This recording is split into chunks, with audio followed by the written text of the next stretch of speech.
My housemate is dead, but everyone is pretending she's not. It began quietly, the way some storms do. A different pressure on the skin, a hush in the walls, a small tilt to the day that most people would miss. I didn't miss it. I couldn't, because the quiet had a shape, and the shape was Lily, sitting very still in her panda onesie, with her eyes open and her mouth soft, as if she were remembering how to breathe. We called it playing possum, her little trick when she was bruised by people and needed the world to go gentle. You didn't push when Lily did that. You let the silence cover her like a blanket that only she could feel. She would blink eventually, say sorry in that small voice, and we would say there's nothing to be sorry for, and someone would make tea with honey, and life would creep back in. Only this time it didn't. I lived with 4 others then, Jess with her quick eyes and her leadership voice, Miguel with his restless thumbs and sweet, distracted apologies, Dane who slept like a stone and swore his dreams were louder than ours, and Lily, soft clothes and soft hair and the quietest laugh, like a feather touched to the back of your neck. The night before it began for real, we hit a cat. It had been raining, the kind that makes the road sound close to your tires, the kind that pulls smoke up out of the sidewalks and lets it hang under street lamps. We were tired and a little drunk on the kind of drink you convince yourself you've earned. Someone teased someone else the way friends do. I remember the bottle clinking when I braked, a hollow note that felt like the kind of omen you don't say aloud. The cat came like a piece of night torn loose, black, sudden. The thump was soft, softer than my stomach had expected.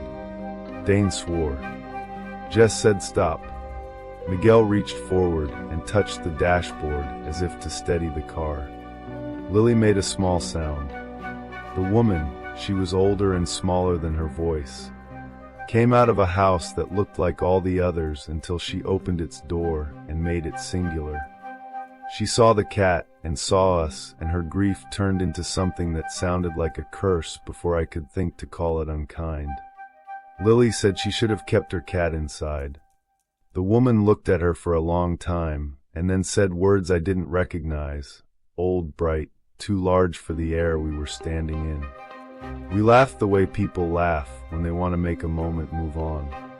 And then we did move on, wheels sliding a little in the wet, the bottle rolling between feet, the cat and the woman, and whatever had passed between us crumpling into the kind of night that you hope will not remember your name. Monday was ordinary for a few hours.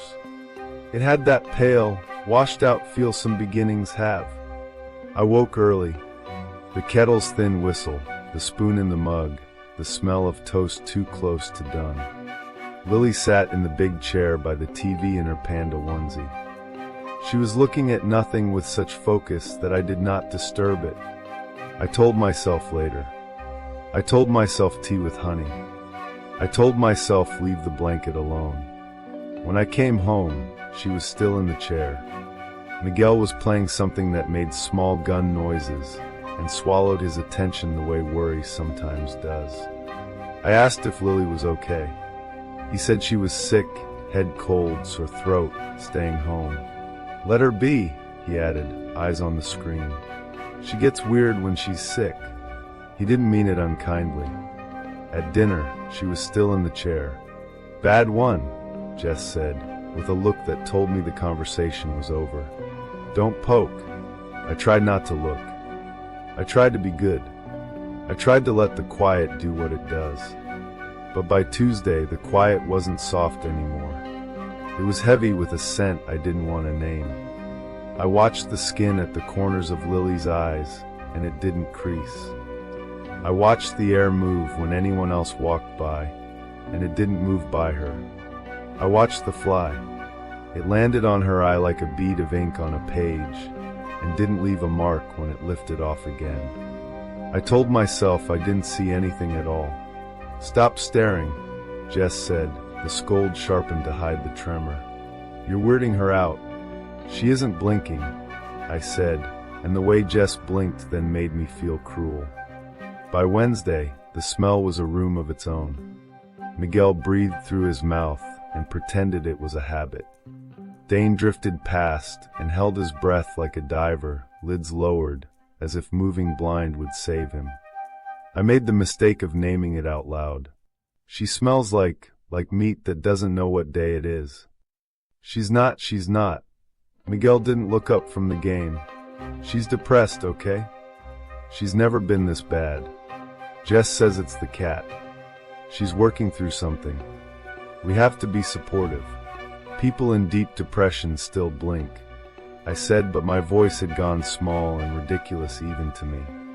Thursday was worse. They had moved her. Lily sat at the table with us, head tilted back, eyes on the ceiling like a patient under a bad light. Someone had tied her hair back in a crooked knot.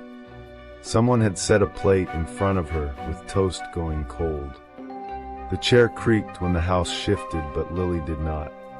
I said please to the air and dialed the police. I asked for a wellness check. That was the phrase, the soft way you ask for someone to come and call a thing what it is.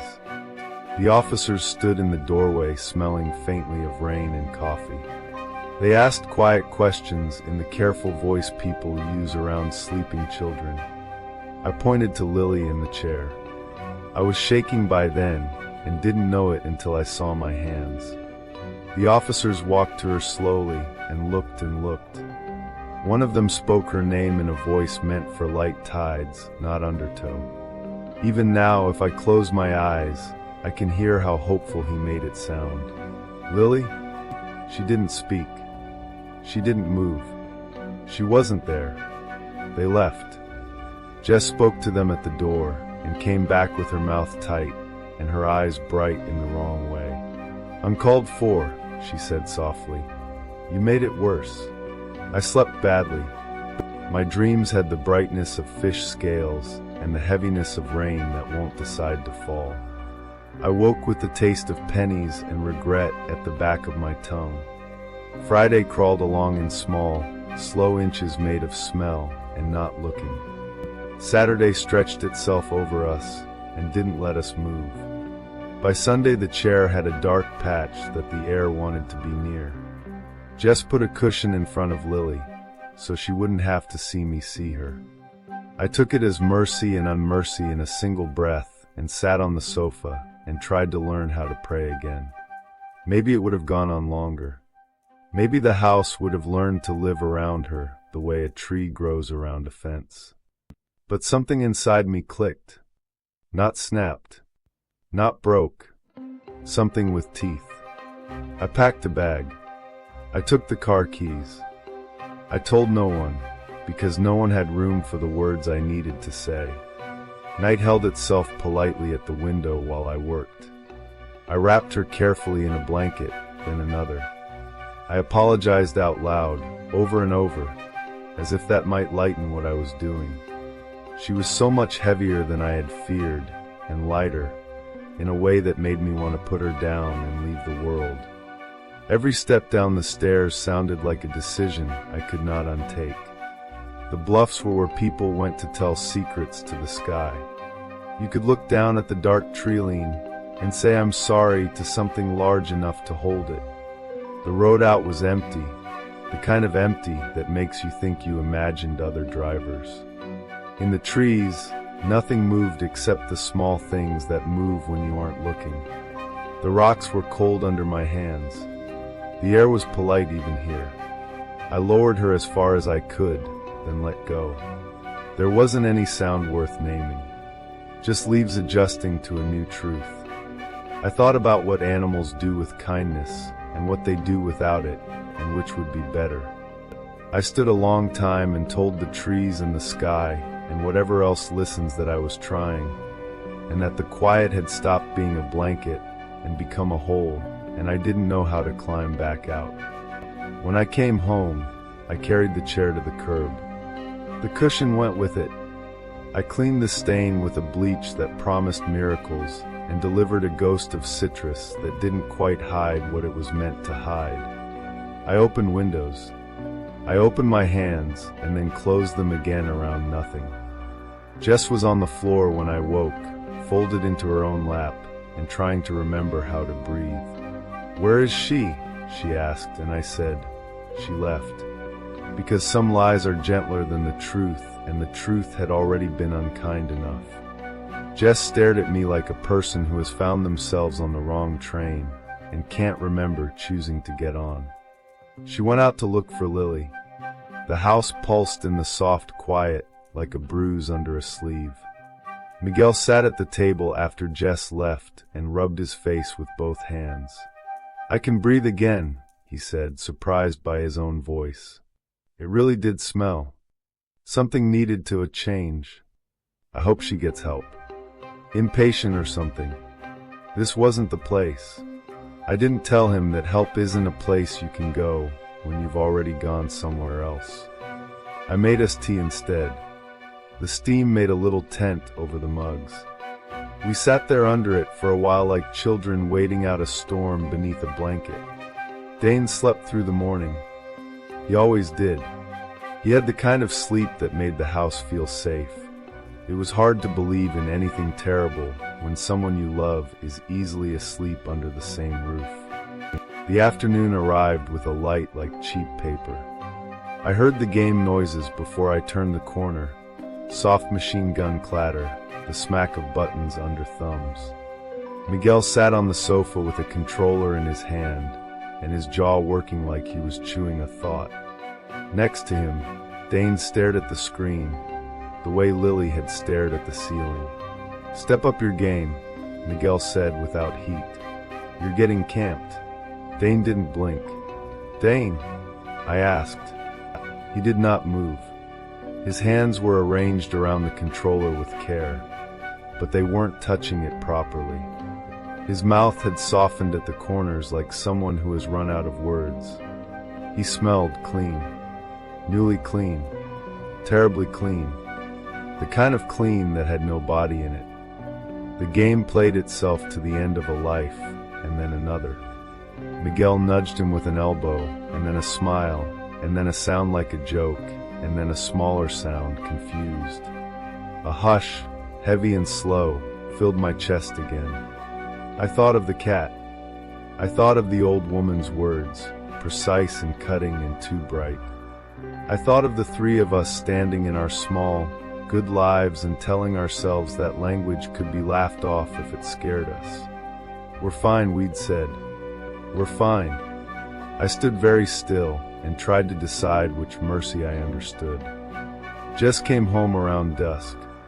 She had the kind of eyes people make for themselves when they're trying not to cry in cars. Her keys sounded loud in the bowl by the door.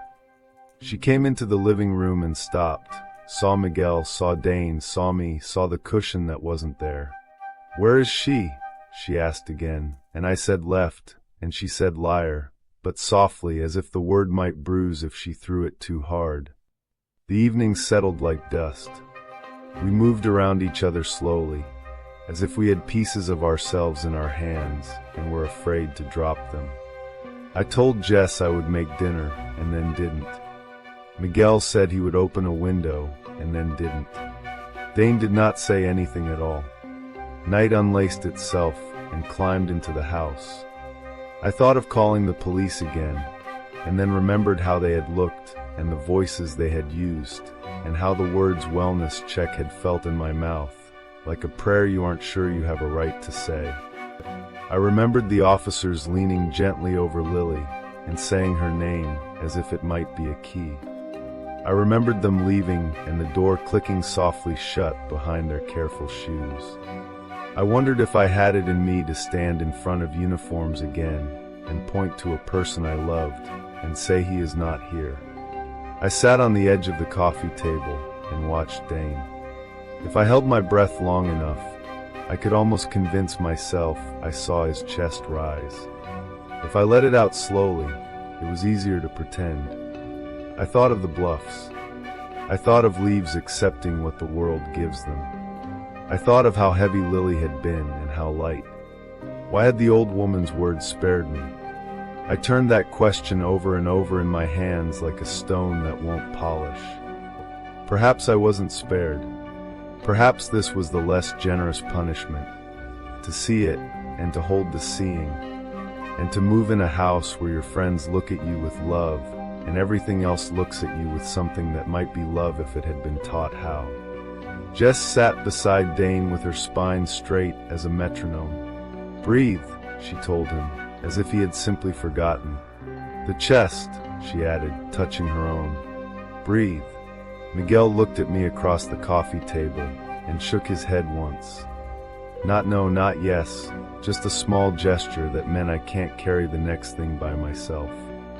I nodded and then wondered what I had agreed to. The smell didn't come right away, the way it had with Lily. There was only the clean and the quiet, and the way the room felt too crowded by something we weren't naming. I turned on the lamp and turned it off again, and the light didn't change. Time did not change either. It made a bowl and put us in it and sat down beside us to watch. Later, hours or days or longer, I went to the kitchen and ran the tap and let it run. I took 3 mugs from the cabinet and made tea the way I always made tea, because sometimes a ritual is the smallest way to ask the world to stay put. I carried the mugs back and set them down, and we held them as if they were small animals we had promised to keep warm. Outside, a car passed, then another, then no more. The house learned the weight of this new quiet and kept it. If I sleep tonight, I will dream of the bluffs. If I sleep, I will walk to the edge with something in my arms that used to be someone I loved, wrapped in a blanket I didn't choose, and I will apologize again to the rocks and the trees and whatever else has learned to keep its eyes open in the dark. If I don't sleep, I will sit here and look at the controller in Dane's hands and listen to the game loop its soft, mechanical deaths and wait for the smell that means I have to act, and try to decide whether mercy is a thing you do for the living or the dead. I keep thinking of the cat, how lightly the world let it go. I keep thinking of the word fourth and the way it looks when written on clean paper in a steady hand. I keep thinking, maybe the curse was only seeing. Maybe we're all playing possum now, each in our way. Maybe this is what it feels like when a house holds its breath around you and never lets it out. If the police come again, they will speak kindly. They will say names gently. They will walk through our rooms and leave nothing shifted.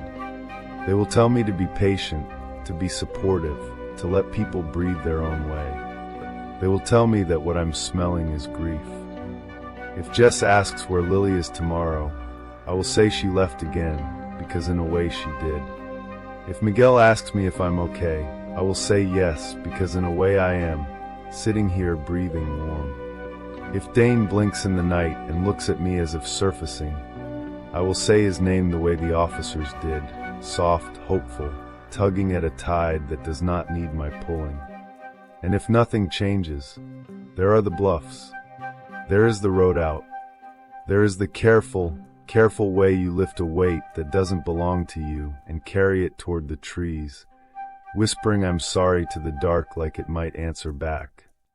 I don't know why the old woman spared me. I don't know why my eyes stayed stubbornly open while everyone else learned how to close theirs without closing them.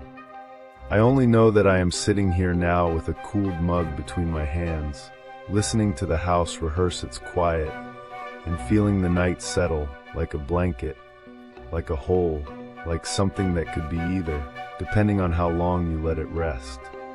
If I am wrong, I will be relieved forever. If I am right, I will keep doing what I did before, what love requires and what fear arranges. I will keep the windows cracked to invite a kinder air. I will carry the chair to the curb before the cushion learns another shape. I will be careful with blankets. I will not touch the controllers. I will not turn off the lamp. I will sit here and listen to the first-person shooter loop again and again and again until dawn or smell or mercy tells me what comes next.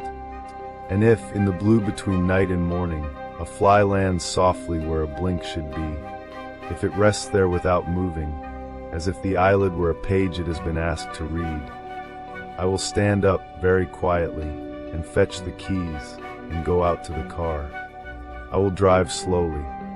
I will avoid the street with the small house and the woman who taught me that language can be sharp enough to cut the air. I will not look in the rearview mirror. I will not look at all, because sometimes love is this: to do the thing that keeps everyone else from smelling the truth, just long enough for daylight to arrive, just long enough for the house to remember how to breathe without us, just long enough for me to forget, for a little while, that my housemate is dead, and I am the only one who can see. Some stories are hard to believe. This is one of them. I slept at my friend's house, and we weren't allowed to leave the bedroom after 9 p.m. It was the kind of invitation that makes you feel like a door has been standing in your life all along. And someone finally turned the knob. 13 years of friendship, and I'd never once stayed the night at Leo's. We always ended up at mine, messy, ordinary, loud with siblings and clatter. His house was a story whispered on the walk home, a postcard I'd never touched. So when he said a little too quickly, "Come over, my parents are going out," it felt like a small tide shifting, like the air before rain. I said yes. It would be pizza and games and the old, bright rhythm we'd always had. I told myself that. The house did not look like a place people simply lived inside. It stood long and white at the edge of town, as if the town had been built around it reluctantly. Old oaks crowded the lawn. Their branches kept secrets with the roof. Inside, the floorboards gave off a smell of polish and turned earth, like damp soil under dry roots. I remember the way the sound changed when the front door closed behind us, how the wind became a thought and not a touch. His mother met us in the hall. She was small, all quick hands, and a smile that couldn't quite find her eyes. "Snacks? Something to drink?" The words fluttered out of her like moths. She moved the way people move when their shadow is trying to go somewhere else.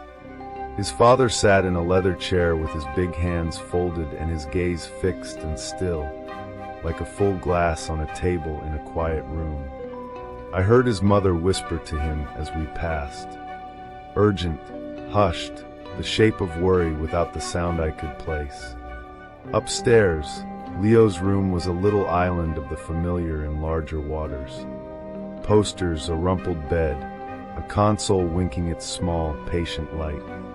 It smelled like dust and laundry detergent and a life I understood. We set the pizza between us like a campfire. For a while the house receded, the way a shoreline does when you've looked at one thing long enough and it becomes all the world. We played. We laughed. We said the kind of things you say when the day has no teeth. At 7, his parents left. I heard the front door latch. Then, under that, something else, a hush that wasn't quite silence. A listening. Near 9, Leo paused the game. "Hey!" He didn't look up. The controller sat warm in his hands. There's one weird rule. I smiled because it felt like the right shape to place on my face. "Okay. After 9 we stay in here. We don't open the door." He swallowed. "Not for bathroom. Not for water. Not for anything. Sunrise and then it's fine." He didn't laugh. The smile slipped off my face. "You're kidding." He shook his head. A clock downstairs began to count the hour, and the sound found us, big and patient the way old bells are. I watched the number climb, watched the last note broaden and go thin. Before the echo was done, Leo was up, sliding a bolt across the door, heavy steel in a worn cradle. The scrape and clunk of it put a line through the room that hadn't been there before. "There," he said. He was breathing too quickly for someone who had just crossed the floor. "Leo."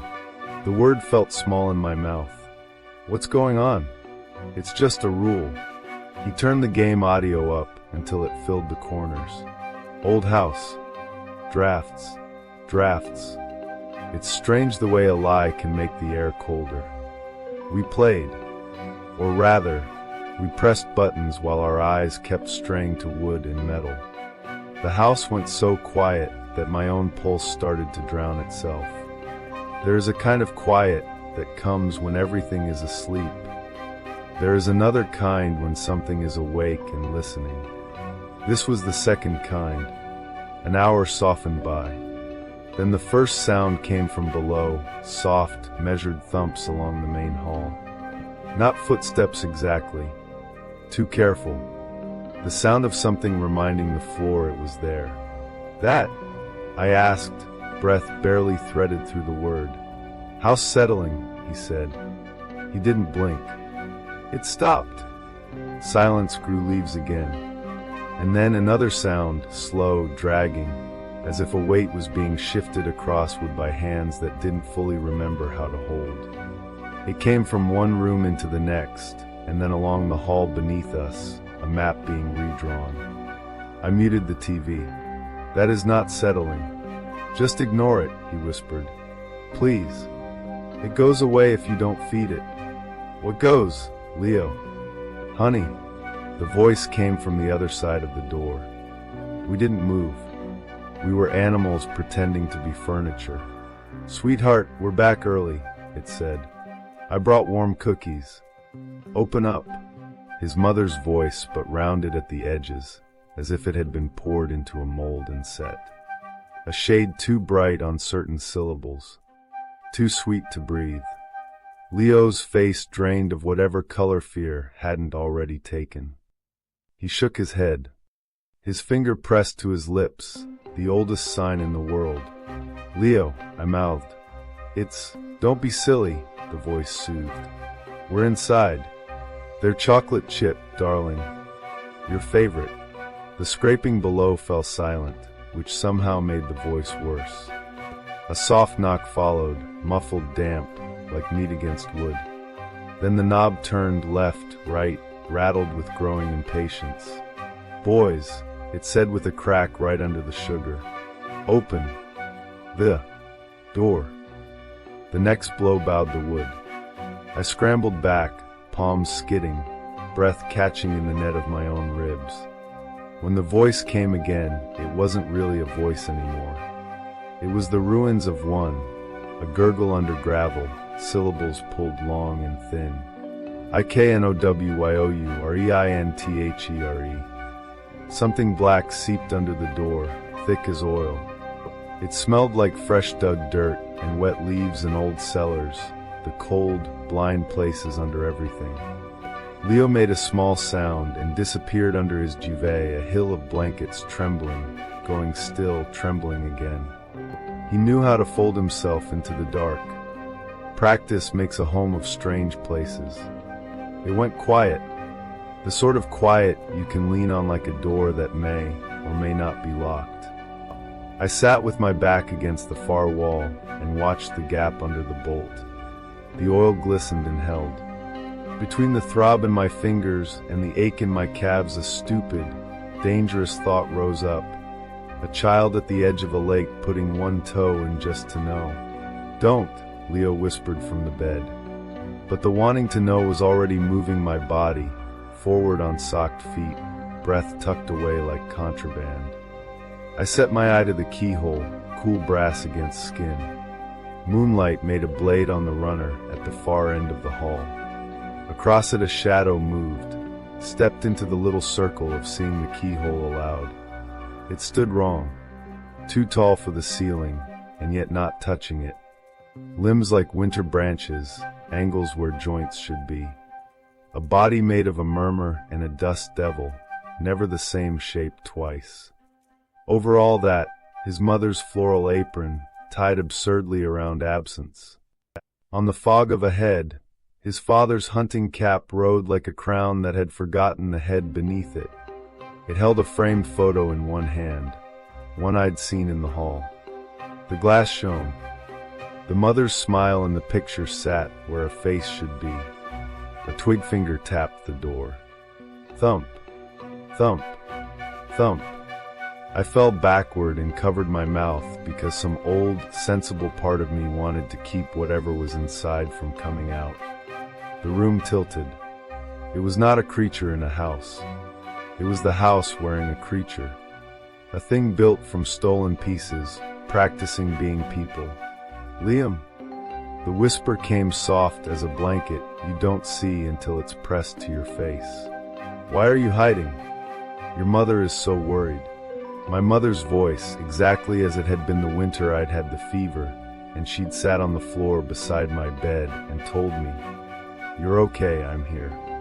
It reached into me and found the part that had never grown any older. For a second I wanted nothing more than to unbolt the door and step into the warmth of it. The want itself frightened me more than the thing did. "Come on," she coaxed with my mother's mouth. "I'll take you home." The scraping changed, no longer at the floor, higher on the door panel itself. The wood made a long, slow sound. The sound wood makes when it is being taught a lesson. The whisper of leaf on stone rose and fell.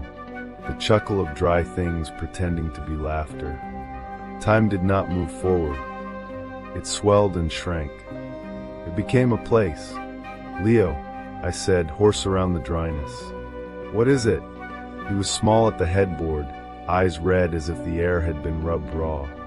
"We call it the Nightman," he said to the wall. "It's always been here." The story came haltingly, like a path he knew and hated to take. The house was built on wrong ground by a man who decided the wrongness was something you could bargain with if you kept your voice level. As long as the family stayed behind a door from 9 to dawn, the days would belong to them. The nights would belong to the other. It played at being people. It wanted company. It learned by borrowing. "It used to be noises," he said. "A game to scare us." It got lonelier, stronger. The rules don't hold when something learns new ones.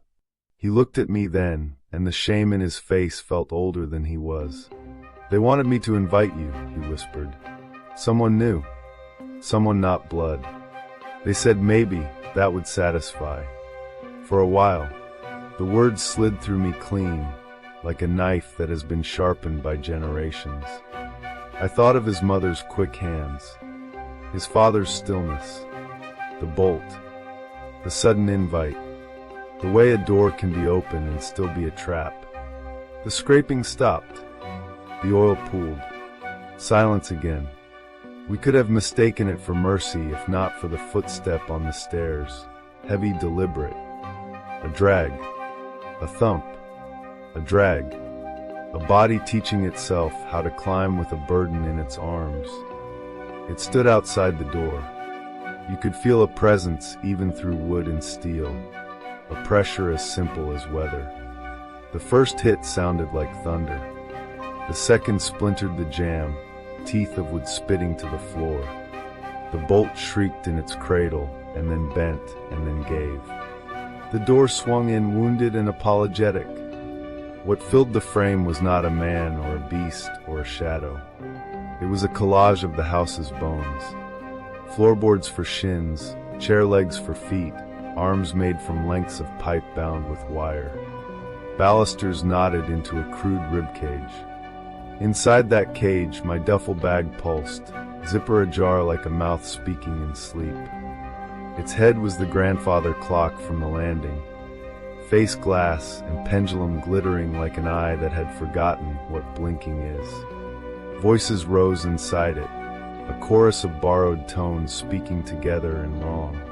Time, is, up. We moved without thinking, which is still a kind of thinking when the body remembers what the mind won't. I threw the nearest thing to hand, a glass trophy from some long ago school victory. It hit the clock face, and the glass exploded into small stars. The thing reeled, clattered, found its feet made of chair legs again. "The window," I said. The window had been painted shut years ago.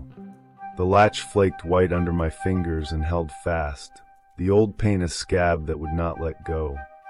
Behind us, the bed. "Help me," I said, and Leo moved like a person waking midfall. We heaved the frame onto its side and made a barricade that felt brave until you thought about it. The nightman struck. The mattress swallowed the blow, the bed slid, legs scraped. Hands made of spoons and forks tore at the bedding with the patience of someone peeling an orange. Feathers went everywhere, snow in a room where no winter would help us. Sun, Leo breathed wild-eyed. It can't be inside when the sun. We didn't have hours. We had a night that had decided to show its teeth. In a corner behind the TV, I saw a cylinder of brushed metal. A flashlight. Big, the kind people keep for storms and never use. I grabbed it, fumbled the switch, turned and raised it as the thing loomed. The beam hit the clock square, and it came apart. Not visibly, not like a soap bubble, but the sound it made had that quality, structure losing nerve. A pipe slid, clanged. The spoon hand fell like a metallic, ridiculous flower. The light didn't burn it. It unstitched it. I held the beam like a sword, and the room became a game of keep away with consequences. The nightman circled, testing the edges of the light. When it lunged, I speared it with the beam. It flinched and fell back to the dark near the hall. Minutes or hours. The line between them got thin. My arm shook. My fingers numbed. The flashlight's brightness began to go a shade warmer, then a shade dimmer, like breath running low. "It's dying," I said, meaning the batteries, not daring to mean anything else. "Just a little," Leo whispered. "Just until," the beam flickered. The nightman gathered itself, pieces clacking, pipes rasping, pendulum swinging like a metronome counting down. It charged. At the same instant, the black outside the window found a seam and went softer along one edge. A gray that wasn't gray yet, a promise more than light. I don't know if the sun heard us or if the house miscounted, but a thin, clean ray cut through the painted glass and laid its hand on the nightman's back. It froze, then quietly came apart. The clock slumped, face to powder. Balusters unwove like ribbon. The pipes fell. The stolen silver cutlery fanned on the floor. My duffel dropped with a small, defeated puff. In the space of a breath, there was nothing but a heap of house and a scatter of dust that smelled faintly of cellars and years. We didn't speak. We listened to the morning reaching its fingers into corners. Leo leaned against the wall and cried a sound that had both relief and fatigue in it, the way a sob sometimes has laughter's shape at the edges. I lay on the floor and counted my ribs with my breath until my body believed they were still there. A soft step in the hall. Not the weight of a makeshift animal. The simple, human tread of slippers and habit. His parents stood in the doorway. The room looked like a storm had come in and refolded everything, and there was a small hill where a thing had been. They took it in without looking at it. Instead, they looked at me, not with gratitude, not with anger even, with the calm, exhausted disappointment of people who had gone into a story knowing how it ends and were told, after all, that it didn't. I understood them then in a way I hadn't wanted to. The bolt, the invitation, the way his mother's smile fluttered while her eyes held still. They had thrown a rope over a flood and hoped the flood would take the rope and leave the house. It hadn't. The sun widened on the floorboards. Dust rose, glittered, settled. We went downstairs and had coffee because morning asks for coffee even in houses that have heard other things. The oaks outside held their shadows close, and starlings turned all at once like a thought changing its mind. When I left, the front door closed with a sigh that didn't feel like relief. I walked down the drive and didn't look back because I already knew what looking would do. There are some houses you can only see in pieces. The whole of them is too much to carry away. I didn't sleep for a while after that. Not the kind of sleep where you fall and keep falling and wake with your hand already reaching for a light. I learned to leave a flashlight within reach, to check the batteries with a tenderness you don't expect to bring to ordinary objects. I learned the sound paint makes on old sashes when you test them with your thumb. And sometimes, near 9, I think of Leo bolting the door with hands that already knew the weight of the night. I think of a voice that wore my mother like a mask. I think of a house arranging itself piece by piece, the way people arrange their faces before company, and I feel, not fear exactly, but a quiet that listens back. I don't know if the night man learned my name in the way those things learn names. I don't know if it keeps my duffel like a small heart somewhere under the stairs. I do know there is a rule there that the house understands as well as the people do. Doors closed at 9, open at dawn. Rules don't end hunger. They arrange it. If you ever visit a friend who has a house with old bones and careful parents and a bolt on a bedroom door where a lock should do, if they tell you, softly, apologetically, that at 9 you will sit very still and keep the door shut until the sun thinks better of the night, be kind. Don't laugh. Use the bathroom. Set your anodyne comforts where your hand can find them in the dark. Learn the weight of a flashlight. Learn the sound of your own name said in a voice that isn't a voice. And if, in that breathless hour between almost night and night, you hear a knock like meat on wood and a gentle, practiced voice promising cookies grown warm in an oven you haven't seen used in years, remember me. Sitting on a thin rug with my back against a cold wall, feeling the floor tilt under a thing that wanted, not me exactly, but anyone who would open a door. I lived. That is as simple as the ending can be. I was the one who got away. And in certain houses, on certain streets, on certain nights, surviving is not what the house has taught its people to want of you. Now brace yourself for a story that lingers long after it ends. Just married. David and Emma. A bedtime horror rewrite arrived among the ordinary, a whisper hidden in a pile of catalogs and credit offers. White against bleached white. The kind of thing you almost throw away with the rest because it doesn't demand to be noticed. If I hadn't turned the envelope over in my hands, if the cardstock hadn't caught on the dry edge of a flyer and made that small, papery sigh, I would have missed it. A playing card. A beach. A couple with wind in their hair, water walking itself toward their ankles in silver threads. On the left, spare letters, unadorned. The way a label on a drawer is unadorned, just married. David and Emma. June 6th. Acadia. I read it twice, standing by the mailbox while late sun tried to warm a day that had already decided to be cool. It was so undecorated. No script, no scroll work. Names set down as if on a tag. I told myself there were a dozen Davids in the world, and all of them could be someone else's brother. But the longer I held the card, the more the air in my chest tightened. I looked at the photograph again, and the knot drew. The man wasn't some other David. It was mine. My brother, head bent toward the woman at his side. The look he never gave anyone because he'd never stayed long enough to learn how. And the woman, her hand covered the top half of her face as if she were shading her eyes, all laughter and bright teeth. I thought, how strange to choose that as the picture. An announcement is a proof. Look, see, we are real. But she had taken a palm-sized piece of herself and turned it away. I should have guessed then, I suppose, but it is a habit of daylight to explain. It was a joke. It was a misprint. He had eloped and forgotten, somehow, to tell the one person who had always picked up his calls. I went inside with the card held carefully at the corners as if it had arrived wet and needed to be kept flat.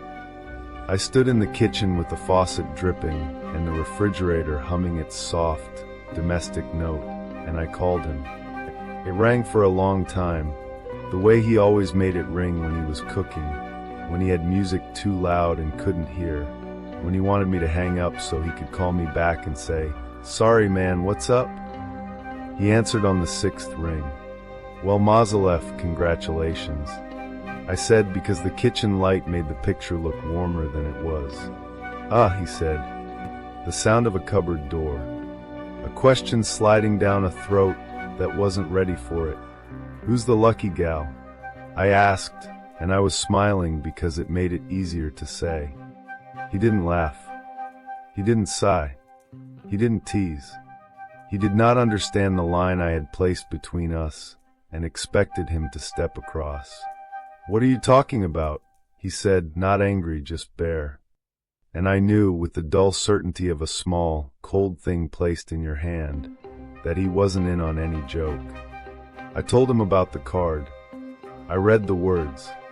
I told him about Acadia in June and the beach light. I sent him a photo. The silence after felt like a room with the air let out. That's my number, he said finally, as if he'd been trying to find a different sentence and couldn't. That's me. But I don't know Emma. I don't know who sent that. That's not. I didn't. He trailed off, and I heard him putting a kettle on. Even though David never made tea, he boiled water to have something to do with his hands. I'll ask around, he said, the way people say I'll be right back when what they mean is I need to leave this room. Okay, I said. I'll see who else got one. It is peculiar, the way dread asks for chores. It wants lists. It wants errands. It wants things to do with the minutes, so you don't have to sit with them. I texted our parents because I could not bear the thought of my mother opening her mailbox and having a heart turn over in her chest without someone there to steady it. I texted our old neighbor because she always knows everything early. The neighbor had already placed the card on her mantle and had arranged 2 candles around it as if it were a frame. So happy for him, she wrote, and when I said it was a prank, she sent back a confused face, and then 2 minutes later, nothing else at all. My parents hadn't checked their mail yet. My father went out with a flashlight he kept by the door, though it was still light. Got it, he wrote. We'll talk later. I pictured him standing by the box, the flashlight turned off in his hand, as if a beam could have made a sentence true or false.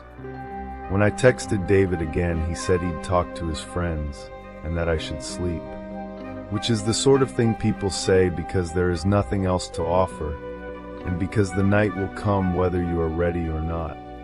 The names came like rain once the lights were out. Emma from down the street with the navy blue bike and the baseball cap, who never liked to be picked last. Emma from high school, who fell behind the lockers, caught there in that narrow, thoughtless space while a bell rang and rang. Emma from college, who poured vodka into a watermelon and asked us to taste July. It was a river of Emmas, and none of them made a bridge to the beach. I thought of typing them all into a list to prove they were real, but then I felt superstitious about the act, as if writing them down would make a door. I put the card on the kitchen table with the picture face down and promised myself I would call the post office in the morning to ask where a thing like this came from. It's absurd, the way we try to tidy the unknown into an appointment. I don't remember falling asleep. Only the phone ringing, loud in the open room of the night, my name rising into awareness as if someone had spoken it from far away. David's name lit the screen. What? I said, because it was easier than hello. For a moment there was the familiar shape of nothing, no line noise, no breath. And then a woman's voice said softly, hello. I sat up. My throat made a dry click. I looked at his name again and felt something in me reorganize itself around a cold point. Who is this? I asked, though the words she used were plain enough. A pause, long enough for the silence on the line to feel like a place. Yes, she said. This is David's apartment. The call ended before I could find a second question. I called him back at once, and again, and got nothing but the mechanical kindness of a voicemail. The apartment building where he lived was old, with thin doors you could knock through if you were angry enough, with hall carpets that kept their stains. I called his friend Mike, because Mike is the kind of person who will get up without complaint when someone says I'm worried. He went. He knocked. He used the spare key. He found David asleep with the lights off and the television canted toward his blank face. No windows broken. No phone disturbed. And yet the call had happened. It had happened the way thunder happens. Sound, and then silence, and the proof of it still buzzing in your bones. The call log on his phone matched mine. Do you know the feeling of staring at simple things until they are strange? A fork. A light switch. The crease in a sheet. The card was like that. In the morning I picked it up to prove it was printed and not dreamed. The woman's hand still covered her eyes. I tried to name the wind on that beach, June, by the look of it, the way the water curled like laughing. Not because the names mattered, but because they were the only thing I could count. My eyes kept sliding away from her face. It was the mouth that tugged at me, the way a thread in a sweater catches, and you can't help feeling for the loop. And then the shape of it resolved, and I let out a breath through my teeth that tasted like tin. The mouth was wrong. Not open with laughter. No, it had been turned. The curve beneath the nose didn't hold lips. It held the shadow you get when a mouth smiles upside down. It was careful, the way a child is careful cutting a picture from a magazine. A mouth taken and turned and set back, as if that gesture could be smoothed into the world with enough sun. I put the card down. I washed my hands and saw they were clean because of course they were. I picked it up again. I told myself a printer had made an error, and then I didn't like the way the sentence felt in my mouth, so I stopped talking to myself altogether. There is a way of being afraid that is loud, the heart too fast, the breath too bright. And there is a way of being afraid that is like standing on a beach and feeling the sand go out from under your feet as the water pulls. The card did that to me. It was not dramatic fear. It was the quiet kind that rearranges what furniture lives in a day. I sent the picture of the upside-down mouth to David. He didn't respond. Hours passed. Work tried to ask for me in small, harmless ways, and I gave it what I could because that's what you do when something impossible sits on the table and will not explain itself. When night came, I set my phone face up on the bedside table because it felt like a talisman.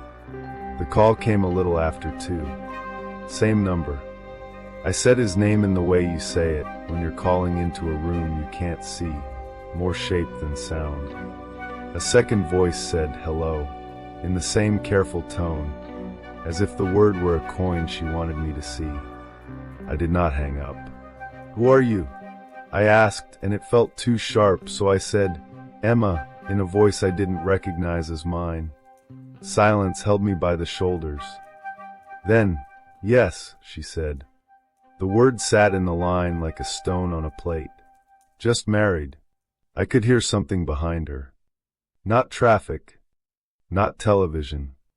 A soft sea sound, air moving over a flat place and catching on nothing. Where are you?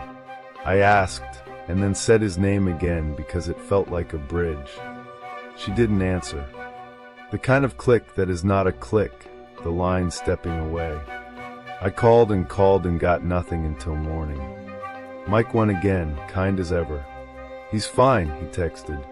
Sleeping like a dead man. The phrase sat between us like an accident. When David did call me back, it was with that braced tone he uses when he expects to be yelled at. I'm fine, he said, before I could push the word through my teeth. I didn't call you. I was asleep. My phone was on the dresser. I don't know. He said he'd asked his friends. None of them had sent any cards. None of them knew an Emma he hadn't already known. He said he felt, at odd moments, like he had walked into a room to get something and stood there with no sense of what it was. Do you ever feel like you're being followed by a day? He asked, and it was such a David sentence I wanted to put my hand through the phone and squeeze his shoulder. By a day. By the wrong one, he said, and then he laughed because saying it out loud made it absurd. We didn't talk about the 2 a.m. hellos. We didn't talk about the mouth. People will tell you that the simplest answer is the right one. I do not disagree. I only think the simplest answer changes its shape depending on where you are standing.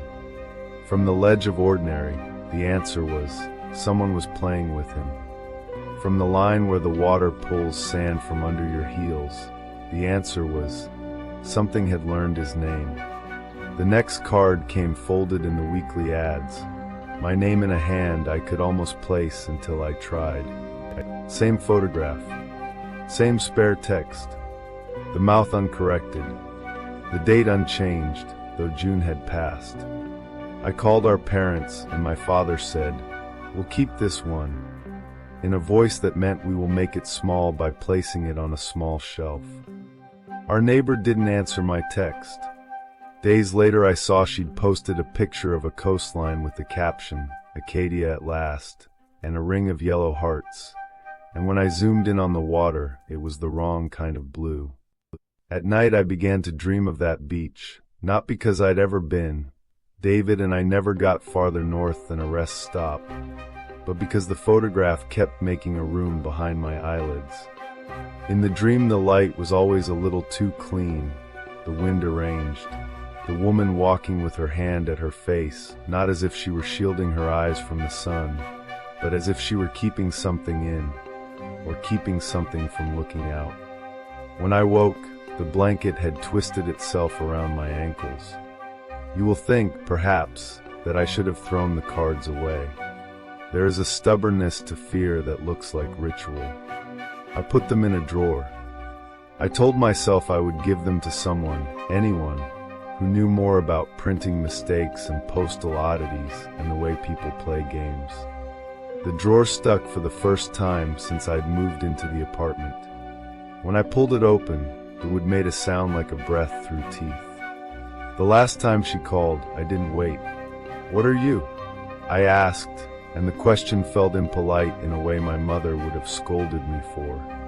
It felt like putting a light too close to a glass vessel to see what it held. A pause. "Emma," she said. The syllables fell one by one. "Yes." "You called from his phone," I said, very gently, as if a too loud word might break the connection. "You said just married." "Yes," she said. "Just." Her breath, or what I took for breath, made a faint shore sound. "June." "It is not June," I said, because sometimes naming the wrongness in a room makes the room blink. Silence again. And then, with an almost childish satisfaction, as if repeating a phrase she liked how it fit, "Just married. David and Emma. June 6th. Acadia."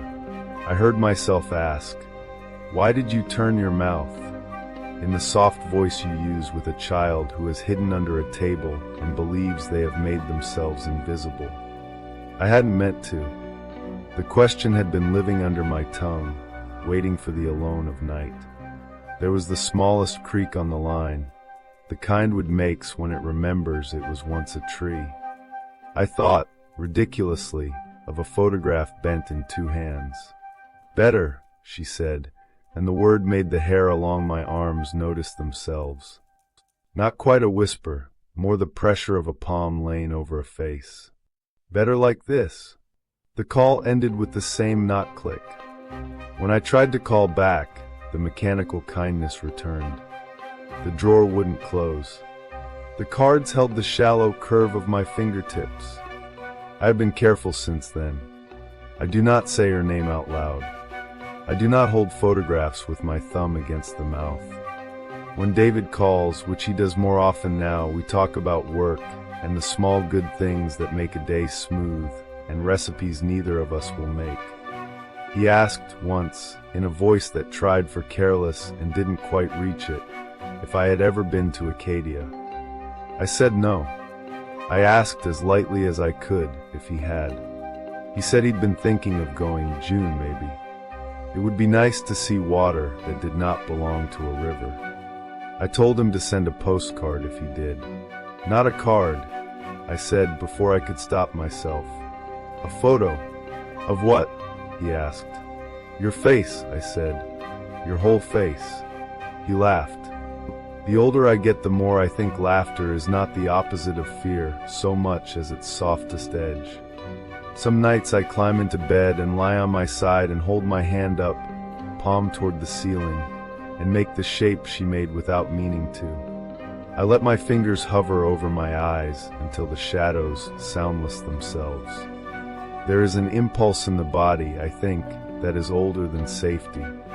It wants to be found by the wrong thing the way it once wanted to be found by the right one. I pull my hand away then slowly, as if I might startle something that is watching, as if a sudden movement might make it rush.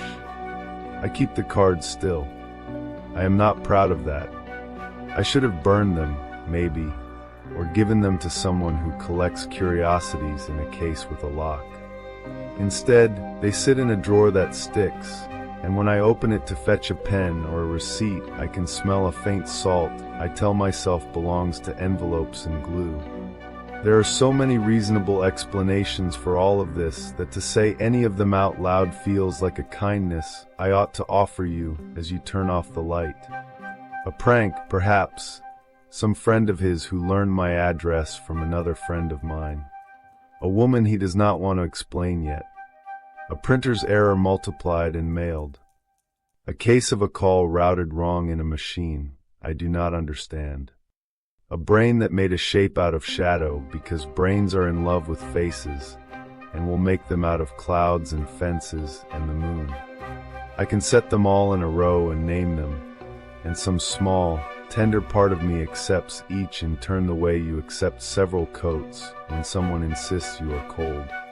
And yet, when the night sits down inside the house and the refrigerator goes quiet, and even the street outside remembers itself as a line and not a road, the simplest answer I can hold is the one that stands barefoot on a beach in a card and names itself over and over because it has learned the sound. Just married. Just. June. Yes. I have begun to dream not of the shoreline, but of the moment after the photograph. When the laughter falls away and the body at your side turns to see who else is walking there. In the dream, David looks at me with the same look he has in the picture, like a man learning how to adore.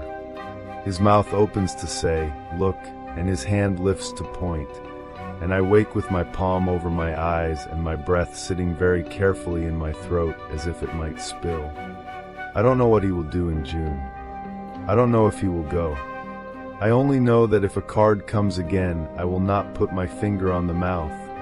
And if the phone rings at 2, I will say his name without asking for anyone else. And if, someday, I stand on a shoreline where gulls wheel and water advances and the air tastes like salt, I will keep both hands at my sides and look the wind in its whole face, and listen to what it says, and what it does not say, and where the two don't match.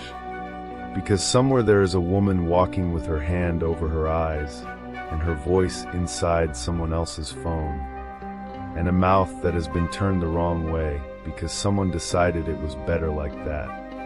And I have learned to be very quiet when the world insists on an answer it cannot give, and to let the question be the thing that opens and does not quite close. The silence hides more than you think. The color Mary brought back, it began with a door that never opened, a white door in a white world, and a girl on the other side who had never seen a dawn.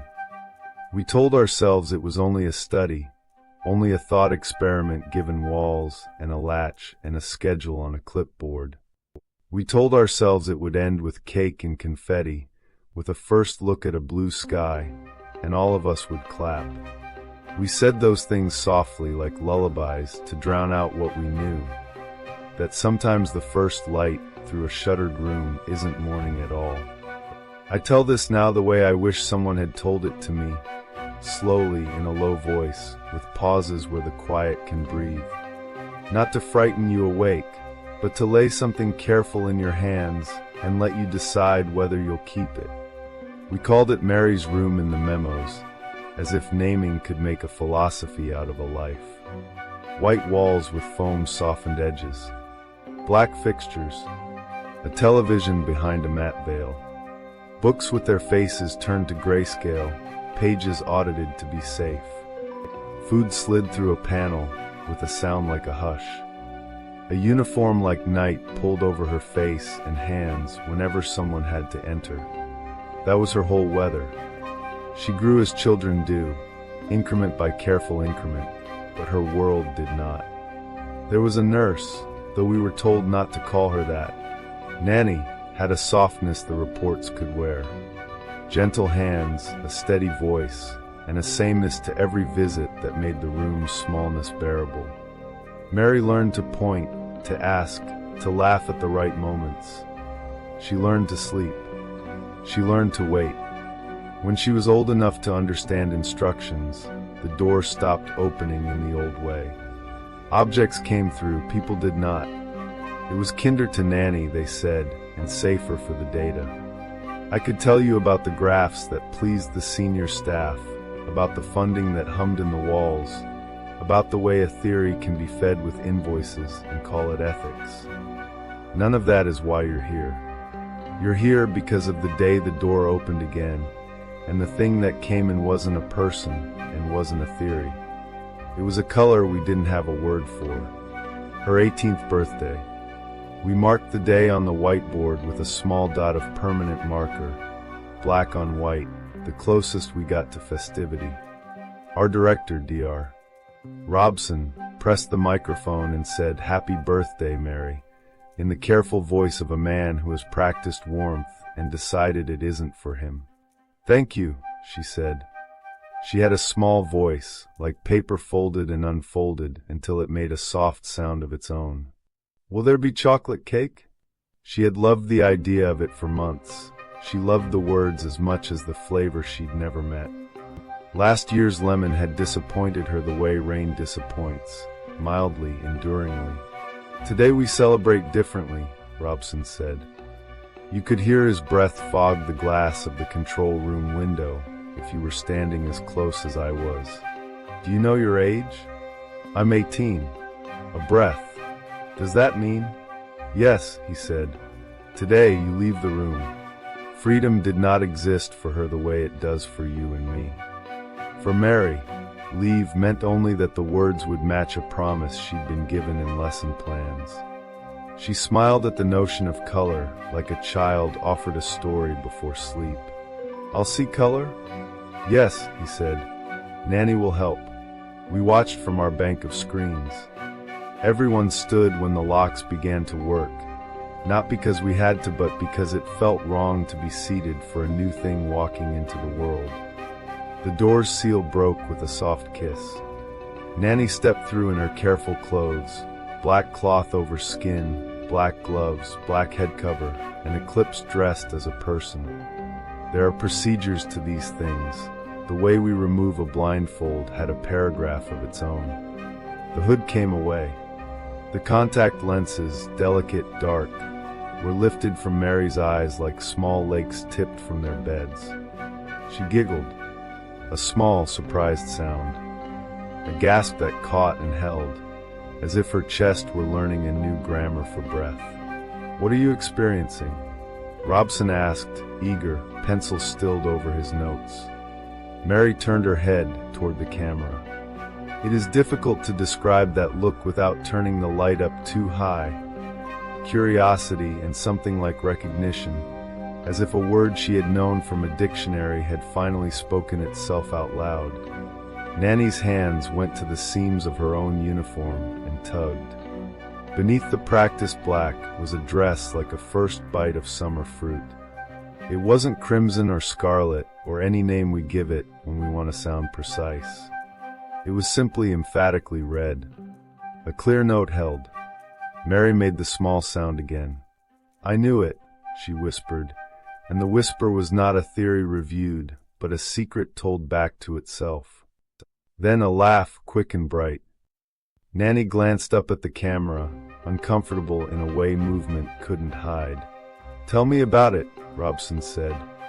His voice sharpened. the way a teacher's voice does when a student wanders away from the worksheet. Describe the red, Mary. How does it feel to you? I've been waiting for it, she said. Yes, of course. I'm not talking about the red, she said gently, too gently for any of us to scold. She pointed at Nanny's dress, at the place where the fabric curved at the waist. I'm talking about that. What other color? Robson's impatience was a sheet laid flat. The words wrinkled it. Right there, Mary murmured and touched the air. You left it out of the books. What happened next is the part people lean toward when I tell this in rooms with more light than I prefer. They want the break, the flare, the shout. There was none of that. There was only stillness, Nanny's, Mary's, the kind that makes a room smaller because it contains too much. It moved, Mary said, and her hand lifted of its own accord. It went up, now it's gone. She frowned, as if trying to keep a thought from slipping behind a cupboard. On the monitor we put up a simple ring of colors, 12 slices in their best, calm names. Which of these? Robson tried. He had never been good with silence. He liked boxes with labels that faced the same way. It isn't here, Mary said. She tilted her head, listening inside her own eyes. I know how shades work. This isn't that. It was other. Her voice wavered then. Little currents ran under it. I'm sorry, she said to the air between them. Nanny, who knew Mary better than the rest of us put together, reached the point where procedure phrase and simple, human instinct peeks through. That's okay, Mary, she said, soft. You didn't, not you. Mary leaned, as one does when someone whispers and you don't want to miss it, and peered at Nanny's face as if her own eyes might let her pass through. I wasn't supposed to see you. Whatever lived in that dress, whatever slipped along its surface like a shadow deciding where to stand, had nothing to do with pigment or spectrum. It had everything to do with attention. The room seemed to notice itself. The air pressed in, not like a hand but like a thought. If you've ever been in a quiet church when someone opens a door and all the small sounds rush to the threshold, footsteps, the soft turn of a page, you know the feeling. A listening that isn't yours. I'd like to step out, Nanny said without looking at the camera. Fine, Robson told her, but the permission arrived too late to matter. Nanny took a step. Or tried. Stillness found her ankles. Her balance tightened in place. There was a tremor, small as a shiver that doesn't know it's been seen. Her dress altered. No tear, no drama, just the sensation a fabric might have if it remembered it was once thread. And then the room held a new absence where a person had been. That is the most merciful way I can tell it. The scientists who stayed standing after would give you words like force and event, would measure times and talk about pressures and index the ways matter decides to become other. I will not. The important thing is that the dress hung empty, and the air around it hummed with the quiet a held breath leaves behind. Mary made a sound I have only heard once before. The year a barn near my grandfather's house burned, and the horses, safe, listened to their own home turning to heat. It was not fear and not sadness, something older and shaped like both. She brought her hands to her face without hesitating, and the motion was so practiced it frightened me more than anything else we'd done to her. Fingers, sure of where not to touch for 18 years, found the part of herself that had just betrayed her. Blood makes a bright line, even in a white room on a black screen. She was gentler than it sounds. It was her last obedience. If seeing had called something she loved by mistake, she would not see again.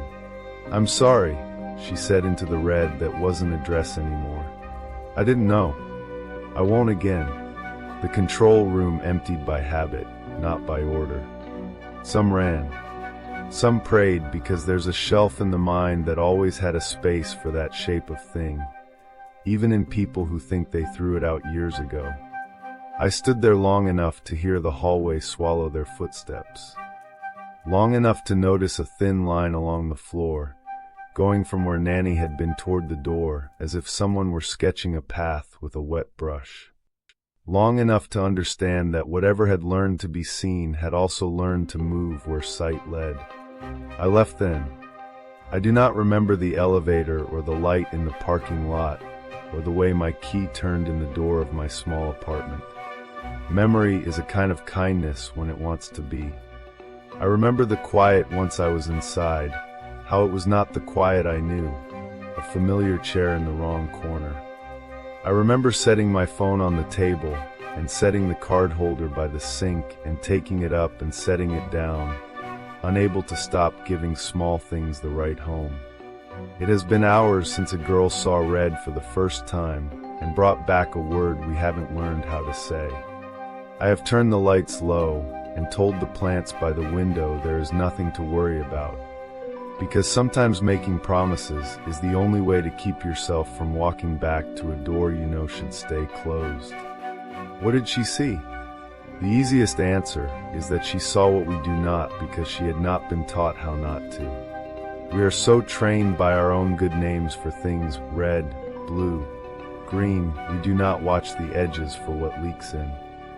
Mary came to her first color like someone standing in a doorway with the sun behind them. You only see the shape once, before your eyes learn to correct. Why only Mary? Perhaps because she had a lifetime of not seeing, and all her seeing arrived at once, and the world, eager, rushed to greet her. Perhaps because we left something out of her books, and the universe, ever generous, filled in the blank itself. Or, this is the thought I put in the top drawer and close quietly. Perhaps we are not alone in color. Perhaps there is a hue that doesn't live in light, that lives in notice. Perhaps it wears what we are looking at the way a child wears a sheet and calls itself a ghost. And the first person who really sees it is the only person it will see back. I have turned my phone over 3 times while writing this, as if the screen might make a small sound when a call from a place I don't want to answer decides to try. If it rings at 2, I will not pick up. If I do, and a voice like the sea on a day without wind says hello, I will say I am sorry and ask it to let me sleep. I do not think it would be unkind. It did not mean harm. It came because we called it by doing something so simple it felt like a prayer. We made a room, and we watched, and then we asked a human being to look hard at a dress. Tonight, if you wake, if the dark around your bed is soft and seems to shimmer a little, as if something in it wants to be the edge of a color you cannot name, be gentle. Don't stare. Don't pull the thing into shape with the hunger in your eyes. Look instead at something small and safe, the weave of your sheet, the pattern of the wood on your nightstand, and let whatever wanted to be seen find a different window. And if you cannot help yourself, if you have to look because that is what we do, then see kindly. Say I'm sorry the way Mary did, and mean it. Close your eyes the way she did, not forever, not like a vow, but for a count of 10, then 20, let the tide go out. Because some colors aren't in the spectrum. Some colors are a kind of attention, and they arrive when we make room for them. We did that to a girl, and she brought one back. It stood in a red dress and took what it was offered, and then it left by the nearest door. The sun will be up soon. I can feel the room loosening, as if morning were turning a latch. When it comes, it will make everything in here a little kinder. The plant leaves will show me the green the first know. The mug on the table will be the blue I expect. The light on the wall will take up its old place and remind me of ordinary time. I will drink coffee and eat something and call no one. And somewhere, in a facility that will change its name and the numbers on its doors, a white room will be cleaned and repainted and set up the way it was before. There will be memos about procedure. There will be a new label on the file. There will be an empty dress folded into a box with a number and a blank on the line marked color. And Mary, Mary will sit in a softer dark and learn the shapes of things by touch. She will call herself blind, because that is what we taught her to call it. But I wonder if, behind her bandages, there will be a light she keeps to herself, and if she will hold it the way someone holds a seashell to hear the ocean, and if that ocean will very gently answer back. I don't think the world is worse because she saw it. I only think it is wider. And I think, very softly, that the next time you open a door in a room you thought you knew, you might take a breath, and then another, and remember, not everything that comes to meet you has a name yet, and not everything wants one. Turn down the lights for this next unsettling account. The year I lived alone with no one, the check had 6 zeros and a non-disclosure clause the size of a bedsheet. I signed anyway. 3 men died when the slab went. 13 of us got stitched back together, and Whitlam Hawthorne Group decided it was cheaper to buy our silence than litigate their negligence. They handed me a settlement, a remote systems job that didn't require legs, and a ground floor unit in one of their properties fitted for a wheelchair. A pamphlet showed soft lighting, wide doorways, lowered counters. It looked decent, which is a rotten word when your life has just been pulley-hauled into a different shape. Getting used to the chair was like learning a language with your teeth. I'd been a man of steel toes and sunburn. Overnight, I got a laptop and a filing cabinet.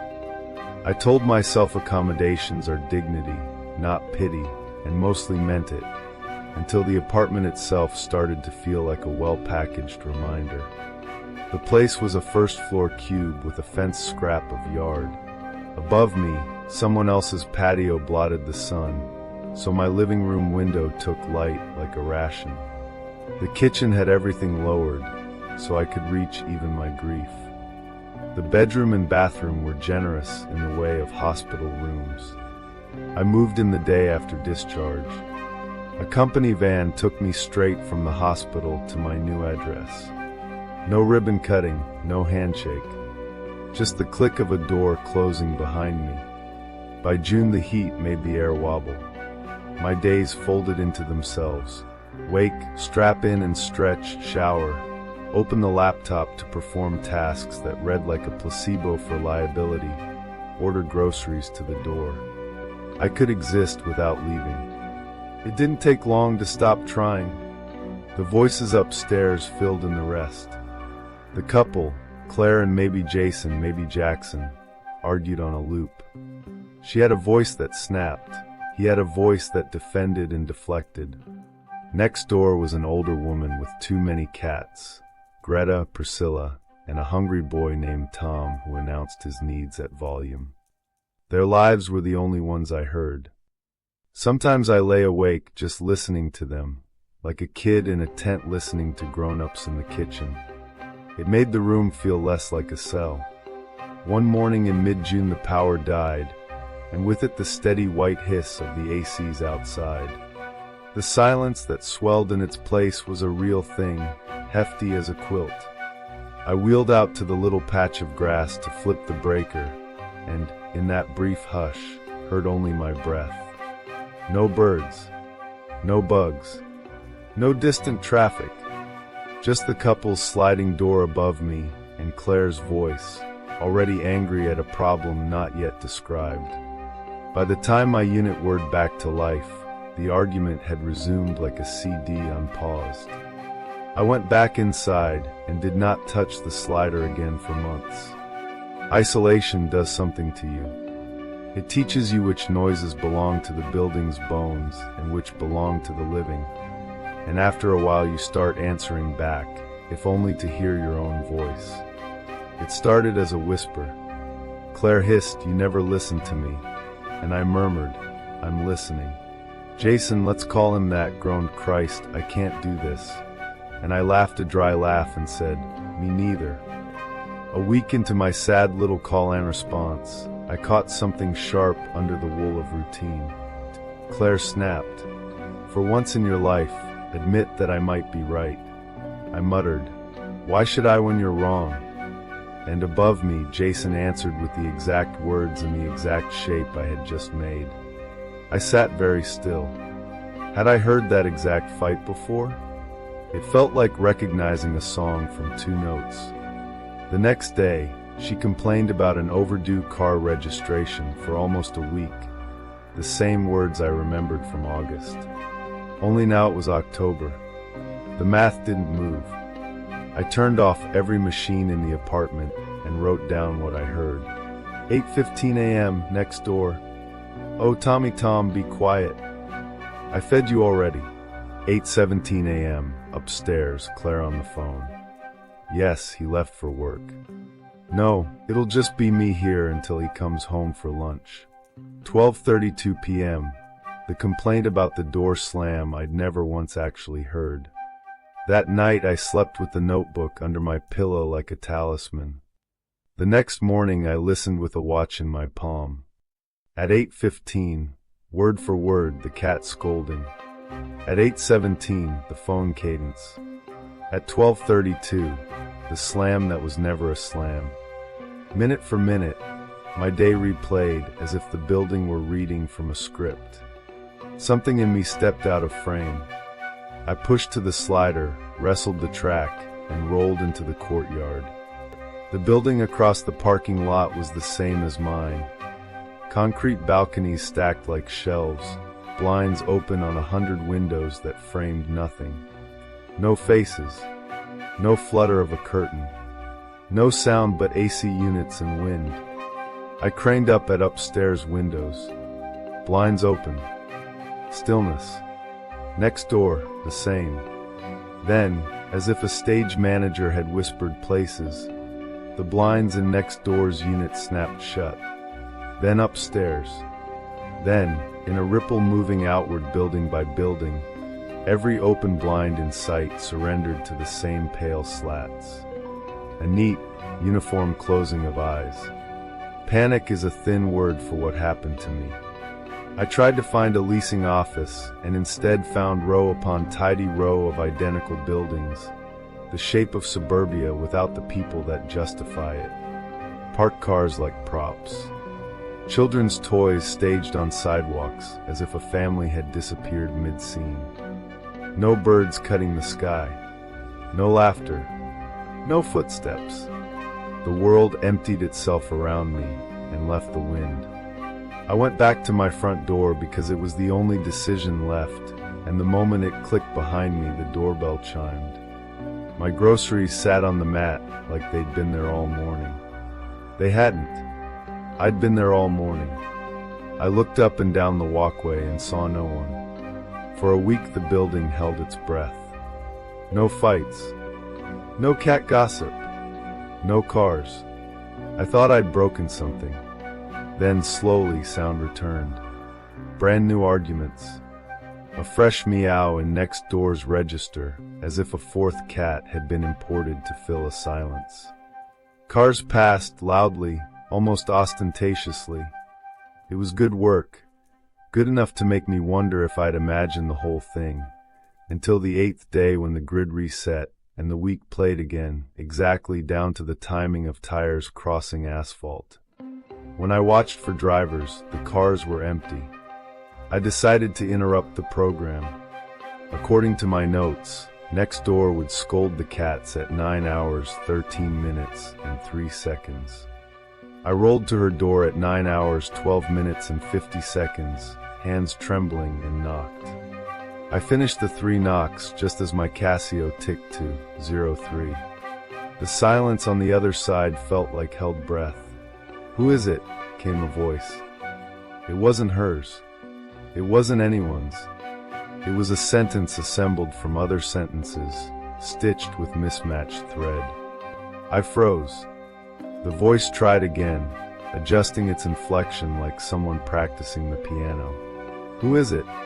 I swallowed, because the words tasted wrong in my mouth. "I'm your neighbor. From next door." "Who is it?" it repeated, and the door eased open on empty air. What spilled through the crack wasn't darkness so much as the feeling of it, a cold that bit the blood, and a loneliness so dense it had weight. Inside was a normal living room arranged by a catalog photographer. Sofa, side table, papers no one had read, in the middle of which lay an overturned wheelchair. I couldn't see the cats, but I heard them.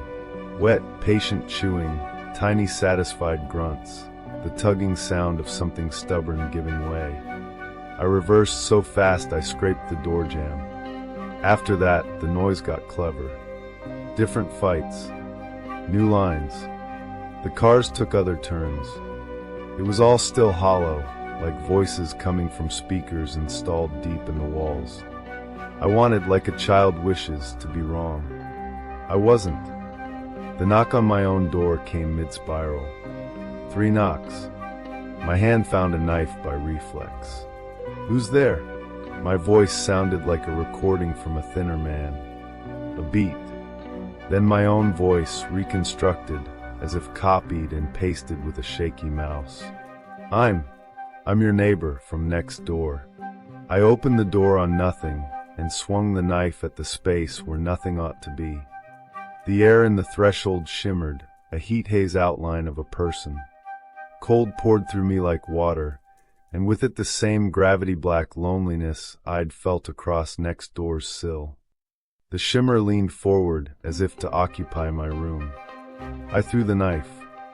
It passed through the glimmer the way a swimmer's arm cuts water. I pushed. The chair's wheels bumped over the threshold and through the shape, and the cold matured into something worse. The conviction that if I stopped moving I would be held in that doorway until I learned how to be nobody. The complex woke at my movement. In the periphery, heat shimmers peeled themselves off couches and out of parked cars. People-shaped distortions poured from doors. The air rippled with their passage. They surrounded me without touching me. Spoken voices made of borrowed pieces called and called. "Who is it?" "Tommy Tom." "Don't slam the door." The words rang in the mouth that had nothing to hold them. I pushed until my shoulders sang. The building stretched on in endless repetition, an architect's copy-paste glitch, and then, impossibly, a break, a curb. A street. A sun-faded Dollar General, with a flyer curling in its window. A jogger in gray shorts, sweating under his own weight. A man on a bench scratching at a lottery ticket with a coin. Human. My front wheels crossed the invisible line at the edge of the property, and the noise cut like a wire. Behind me the air stilled. I did not turn around. Not yet. I rolled to the bus stop and let my arms hang, sobbing with the relief that comes from seeing someone's weight sag the exact way gravity intends. The homeless guy glanced at me and went back to his scratching. I could have kissed him for existing. When I finally turned, my prison was gone. In its place sat a dirt lot not much bigger than a football field. A chain-link fence sagged at the corners. A porta-potty lay on its side like a kicked animal. A backhoe slept in sun-faded yellow.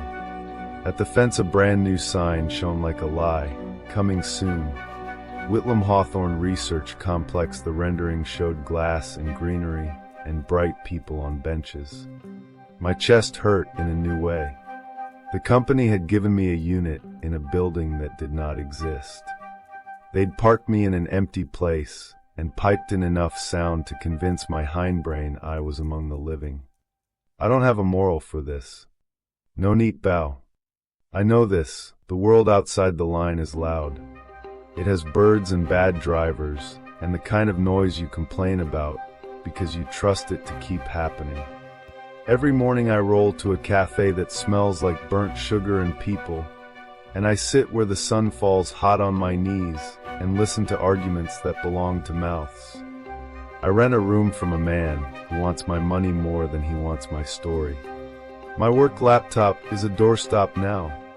Sometimes, when the afternoon gets too quiet, I hear a distant version of Claire's voice, or what I think of as Claire's voice, saying the same line in a different weather, and something in me goes cold the way old brakes throb before storms.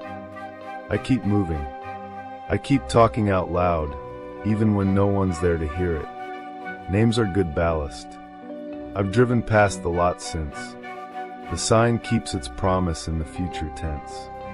No cruise, no forms, no survey flags, just fence and dust, and a company that knows how to build a room out of a story and lock a man inside it. If you ask me what scared me most, it wasn't the cold. It wasn't the voice trying on my words like clothes. It was the way the blinds closed when I finally looked up. How polite the whole thing was. How much of me wanted to be a good tenant and will back inside. The next story comes with a warning. Some things are best left unexplored. The island sends back an echo. They sold it like a sabbatical with a paycheck. For $1,000 a week, 3 weeks minimum, eyes on screens in a private research site off-grid. Food stocked, bed made, sat link, complete autonomy, no staff to manage, no tourists, no locals, just me, 78 camera feeds, and the weather. They choppered me in through a seam in the clouds. The island sat in the ocean like a bad tooth, low concrete blocks, salt-blistered paint, wind-bent pines, antennae craned toward a dead sky. The man who met me wore a black coat and a practiced smile. He handed me a clipboard, passwords, a single laminated emergency number. "Your only job is to watch," he said. Then he got back in the helicopter and left the world with me. The control room was a bunker with a view of nothing. Monitors in a horseshoe. Fans that never stopped. 78 feeds. Interior halls, exterior fences, labs, server closets, a generator shed that moaned like a ship's hull in wind. Most of the time nothing moved. Sometimes a branch shivered against cyclone fence, and I'd look up like it had spoken. Day 3 I talked back to the empty room just to hear vowels hit air. Day 5 I dragged the cot beside the console and slept by the hum. By day 8 I stopped checking the calendar. The sun came and went without telling me which it was. I asked once what happened to the staff. Typed it into the satellite phone as neatly as I could, as if good manners would pry open classified locks. The screen blinked. "You are not authorized for that data." So I watched the screens. I logged wind. I drank coffee that tasted like paper and ash. At 2:13 a.m. last night, camera 12 froze. A standard hallway on sublevel 3. Not much to see. White walls, emergency strobes dead and dusty. A lens flare that came and went like a heartbeat. I marked the outage and went to the breaker diagram bolted to the wall. Ground. Sublevel 1. No sublevel 3. I stared at the label until the letters unhooked. Camera 12 had been there from the first hour. I knew the number, the angle, the small scuff on the baseboard where a cart must have clipped the corner. You don't hallucinate a scuff. The phone pulsed NO link in a square gray font that looked strangely polite. At 2:46, the feed came back. Only it wasn't the same corridor. The lights were down to a tired gold. The paint had bled in long vertical veins. Something dark had dragged along the wall at shoulder height. Rust, old water, something else. The floor tiles were cracked in a line that ran toward the vanishing point like a seam ripped in a shirt. And at the far end of the hall, dead center, something stood. Arms at its sides, facing the camera. Not breathing, not shifting weight. The posture of a person who has had practice at waiting. I zoomed. The picture smudged. The more I tried to bring it closer, the more the edges slid. The figure didn't pixelate so much as refuse. Like the camera didn't have the word for it. I dialed the laminated number. It rang. It rang long enough to become a metronome for panic. Then every screen in the room cut to static at once. A sound like rain on a tin roof poured out of the speakers. The console dimmed, rebooted, rolled its loading bar at the speed of nightmare. When the feeds returned, 77 windows blinked alive. Camera 12 was gone. Not blank, absent. The grid shifted as if it had never had a space to fill. Morning is a word I used to know. The sky outside lightened, that's all. I packed a go bag. I walked the corridor to the helipad with my breath loud in my ears. The radio spat nothing but my own static back. The satellite dish spun slow and faithful. The phone said in a link like a lullaby. The pad had fresh scuffs from skids. The windsock stood out straight, pointing at ocean. In the supply room, crates were stacked by month like a calendar made of plastic. Month 2. Month 3. When I pried the lids, what should have been vacuum-packed comfort was hollow. The crates were open, and nothing lived at the bottom but dust. The locks hadn't been cut. They'd been used. Whoever wrote this script already knew how long I'd be willing to pretend.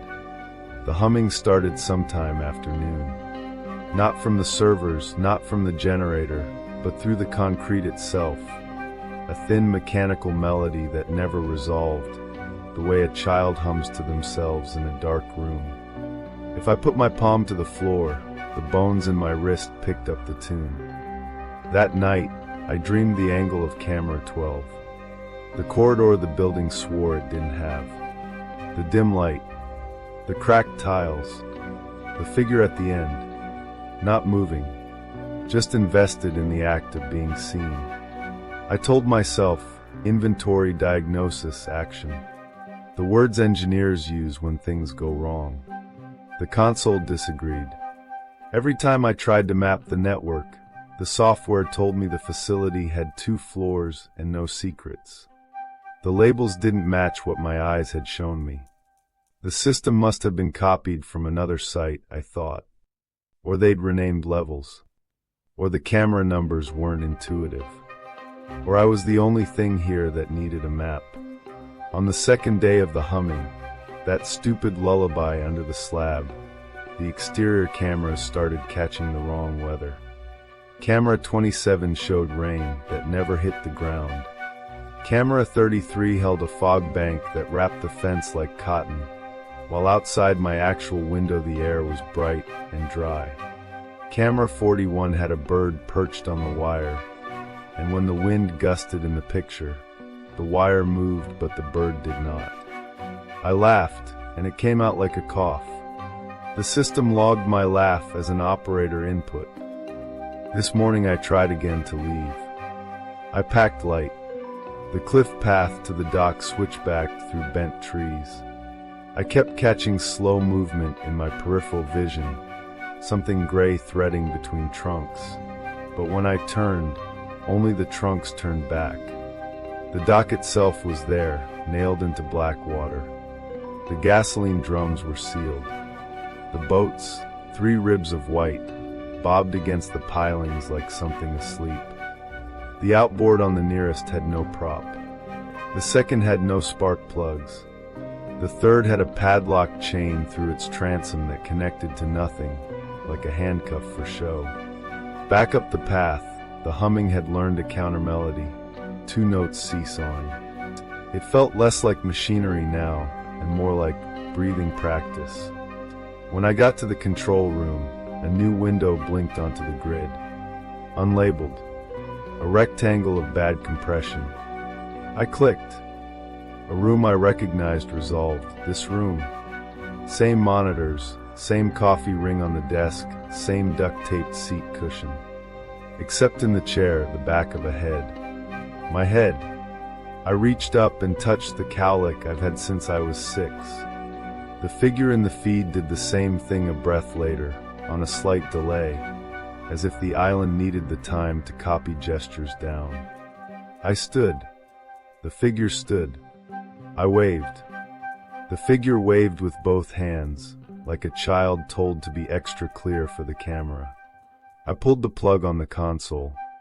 The screens died in a wash and came back with the confidence of a trick that's worked for years. The unlabeled window was gone. The humming didn't stop. The satellite phone finally stuttered to life at dusk, a little bar blinking in the corner like it was remembering how. A text came through in the same square font as the first. System update complete. Please refrain from unauthorized access. I typed until my thumbs hurt. Who is on sublevel 3?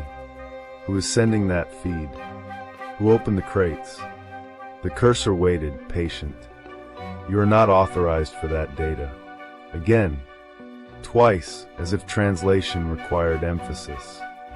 For a long minute I just listened, to the fans, to the wind worrying the metal edges of the world, to the song in the concrete. It settled into a simple pattern. Up 2 notes, down 1. A tide counting something it would never tell me. I think I understand now. The job wasn't to watch for threats. The job was to be one more camera feed in a place that eats its own pictures. They needed a person-shaped loop. They needed a pattern that breathes. I don't know who was here before me. I don't know if they left, or if I've been looking at them all along, stretched thin over a floor the map pretends isn't there. I don't know what waits at the end of that corridor that the facility insists does not exist. I do know this. Someone will take the next contract. The number is too good. The chopper will thread the clouds. A black coat will hand over passwords that open only what I'm allowed to see. And down in a hallway the drawings don't include, a figure will be standing under tired lights, arms loose at its sides, practicing stillness. If this reaches you, if the island allows a message to leave, do not reply. Do not come. The helipad is an ornament. The boats are parts. The map is a lie told kindly. I can hear footsteps above me now, slow and even, in a building with 1 floor. They pause over the chair, as if reading the shape I've made in the cushion. The new window just blinked on again. It shows the back of a head. I'm going to turn, and I know what I'll see. A monitor that shows a man watching his own back. A figure at the end of a hallway that is not in any diagram. Not moving. Just waiting for the system to recognize it as operator present. The next person they send won't be watching the feeds. They'll be watching me. Prepare yourself for another unsettling journey. The text that shouldn't exist. Drew died 5 years ago. 2 years married, a head-on collision. A drunk driver who walked away without a scratch. Declared dead at the scene, while I sat at home waiting for him to come back from work. Grief inside pandemic isolation is a kind of prison. I learned to live with echoes. His smell on old sweaters. His name in my phone contacts I couldn't delete. I moved forward, slowly, painfully. I even started dating again. And then the messages began. Blank pings. The first arrived on a night out, linen napkins, a man I barely knew, the polite rhythm of small talk. From Drew's number, just a blank space. Days later, a single period. Then another, stranger combinations, commas, colons, strings of dots that looked like Morse code but meant nothing. At first I rationalized, maybe someone had been reassigned his number. Maybe it was a cruel prank, or maybe just an accidental text from a stranger. But the timing was too sharp. They came on nights I dressed up, or while sitting across from a date. As if the phone could see. A yearly ritual, interrupted. The anniversary of Drew's death has always been ritual, 7 p.m. Stranger Than Fiction on the TV, his favorite. A bottle of wine. My voice filling the room for both of us. Maggie Gyllenhaal is so cute. Will Ferrell looks like a baby. That night, the texts multiplied. 5 by noon, 15 by late afternoon. A flood as the clock leaned toward 9:11 p.m. The exact minute he'd been pronounced dead. Dots and slashes scrolled endlessly. Then at 8:47, my phone buzzed with something different. Drew's smiley. Not an emoji, but the way he always typed it. Colon, space, parenthesis. I had just cut my thumb cleaning broken glass. Blood in the sink, my heart raw. And that's when the smiley appeared. Not coincidence. Not random. Someone was watching. The warning I called the police again, frantic. They promised they were working with the carrier to trace the number. 20 minutes, they said. Just wait. Meanwhile, the texts came faster. Nonsense, and then buried within them. Run over and over, swallowed by static punctuation, until the phone was a metronome of warning. At 9:09 p.m., the call came. My relief shattered as the officer's voice rasped through the speaker. Get out of the house. The texts are coming from inside. The intruder hands clamped my shoulders before I reached the door. I hit the carpet, breath ripped from me. Drew's mother stood over me. Her face was a mask of grief twisted into rage. Or, she spat, 2 years, and you replaced him like he was nothing. Her kicks drove the air from my lungs. I begged, but she screamed louder. Words unhinged by 5 years of mourning turned to venom. The door burst open. Blue light. Uniforms. She was dragged away, her nails still clawing for me. The explanation, and the exception the police pieced it together. She had kept Drew's spare key. She'd had his number reactivated, using it to stalk and torment me. Security footage showed her following me to restaurants, to the movies, to dates, ghosting me from shadows. She had sent only nonsense symbols and Drew's old smiley, trying to keep me trapped in her grief, punishing me for moving forward. But one detail made the officers frown. On her phone, there was no record of the word run. Not once. Epilogue, I still don't know where those warnings came from. Sometimes late at night, I imagine Drew in the static of my phone, hands reaching through strings of dots and slashes, breaking the code long enough to protect me. Maybe it was all coincidence. Maybe the system glitched. Maybe grief bends the world in ways we'll never map. But every year, when 9:11 p.m. approaches, I leave the phone face down on the counter. Because if Drew is still watching, I don't want him to have to type run ever again. Dare to listen to this next tale? The slide that ate the sun. Okay, buddy, we're right here. If you hurry, we can hit the wave pool before we go. I ruffle Will's hair and steer him toward the 2 sun-baked porta-potties listing in the heat like beached boats. He crosses his arms, chin-jetting. The racing slide. It's the funnest one. Most fun, I correct. And whatever you say, Willie. He humphs, satisfied, and slips into the slow river of bodies. He's so good at it, ducking elbows, skirting coolers, sleeking past wet legs, that I can track him only by the neon stingray on his rash guard. He reaches the faded blue door, looks back once, and disappears inside. We're trying the go-by-yourself thing. He's been nailing it at home. Out here, I hover anyway, one eye on that door while the other pretends to be casual for my wife and daughter. 5 minutes pass. 6. I lean a forearm to the plastic, lower my voice beneath the chorus of squeals and splash. Buddy, it's me. How's it going in there? A shuffle. I swear I hear it. The small slap of a sandal. I swivel toward the snack stand.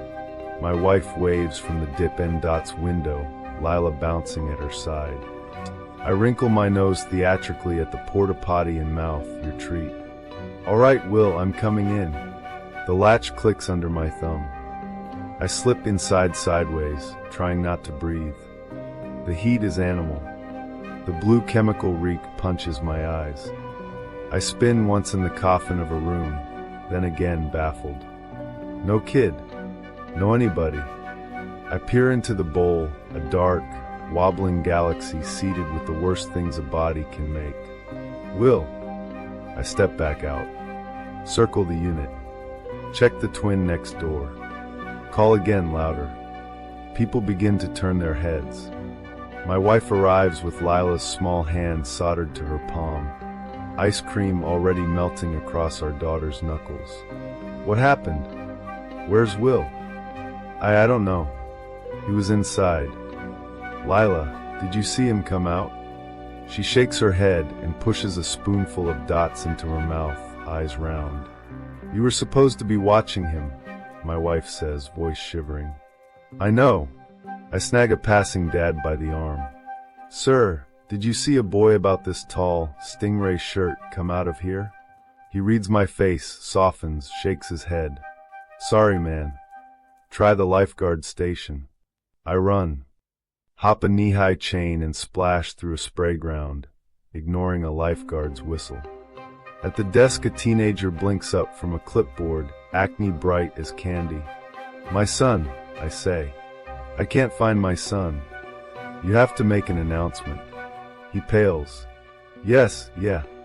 1 second. I'm kind of new, so I think. I don't have a second. Then get me a goddamn manager. A girl in the same red and white uniform comes around the corner mid-sentence. Hey, you can't talk to him like that. There's no need to. I point at her, past language. Manager. Now. Or I'm coming back there myself. The police come because of me at first. Because I am screaming. Because I knock down a rack of pool noodles like I'm in a movie. And this is the scene where someone stops me and the plot spins toward mercy. They tell me to calm down or they'll cuff me. They call my son's name over the PA. William, your parents are looking for you at the lifeguard station. If you can find a lifeguard, we can get you back together as soon as possible. The manager tells me like this is a broken shoelace, like this is a thing with a script, happens all the time. We've radioed everyone. He'll turn up. He doesn't. We keep our post beneath the shade sail until the park closes, until families file past us with damp hair and sunburns and sleep-heavy kids on shoulders. We go home with one towel too many. Humans are magnificent liars to ourselves. A part deep as marrow knows, instantly, and a louder part sprints as far as it can on fumes and faith. That night the deep part in me says I will never see my son again. The loud part starts running. I run for a year. I run through media hits and candlelight vigils, through meetings with cops who don't look me in the eye, through marriage counseling that collapses like a cheap lawn chair. I run into the sharp edges of custody court and come out bleeding and alone. When I can't find answers, I aim at retribution. I become the thing I used to roll my eyes at, an activist with a single-issue religion. I dredge up every code violation, every lawsuit, every rumor about that park, and I haul them into daylight, dripping.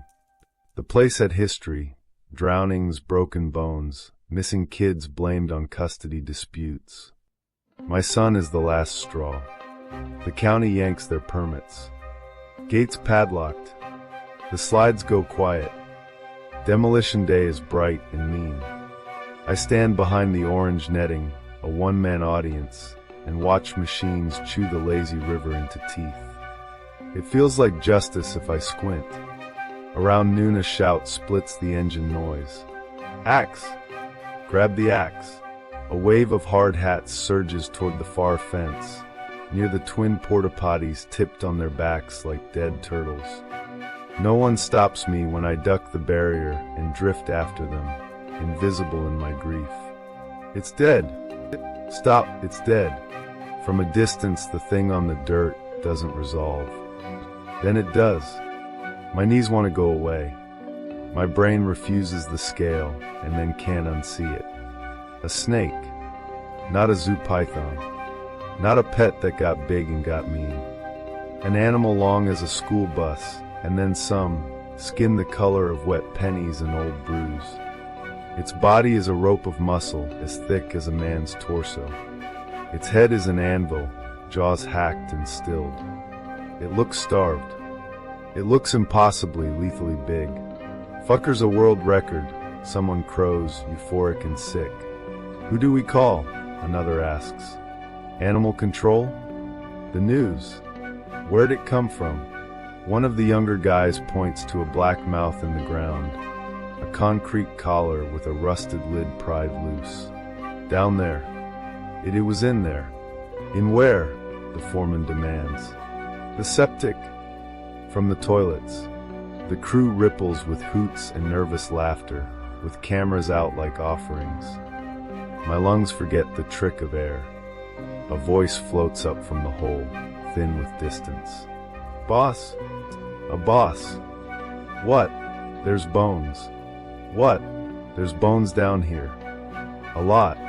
I don't remember leaving, just waking at home in one piece, and then not in one piece, and then in pieces again. The next morning there's a story above the fold. Reticulated python found during demo. Human remains in septic pit. 10 separate skeletons, the paper says. 10. County pulls the story by evening. The owners still know people. The online version vanishes like a magic trick. Do I have closure now? Is this the part where I sleep? Where I forgive or forget? Here is the part one am supposed to be grateful for, the explanation. Humid park, invasive species, a place no one looks. A black hole under our feet with a blue plastic door for a horizon. A thing with patience and a hunger that learns the schedule of a place. A thing that knows. A kid will stand still in a tiny room, door latched, eyes on the lock because dad said 5 minutes and dad means 5 minutes. Here is the truth. I would rather live with a question that wakes me nightly than with this answer that never lets me wake. They haul the slides away in segments like vertebrae. They crush the wave pool with a backhoe until it's a crater. People drive by and slow down and shake their heads. I stand across the street and watch the grass grow over the place where the sun went out. Some mornings my body betrays me. I find my hand lifted, palm up, guiding a small invisible shoulder through a crowd that is not there. Okay, buddy, I hear myself say to empty air. If you hurry, we can hit the wave pool before we go. After this next story, you might want to leave the light on. Graveyard shift at West Market. I found the job on a Sunday afternoon, wedged between handyman needed and a woman trying to rehome 3 tarantulas. Wanted, night guard, West Market, redacted, PA 12 a.m. to 6 a.m., 21 per hour, a grocery store with a guard while it's closed. Either the town was rougher than it looked, or the ad was hiding the part that mattered.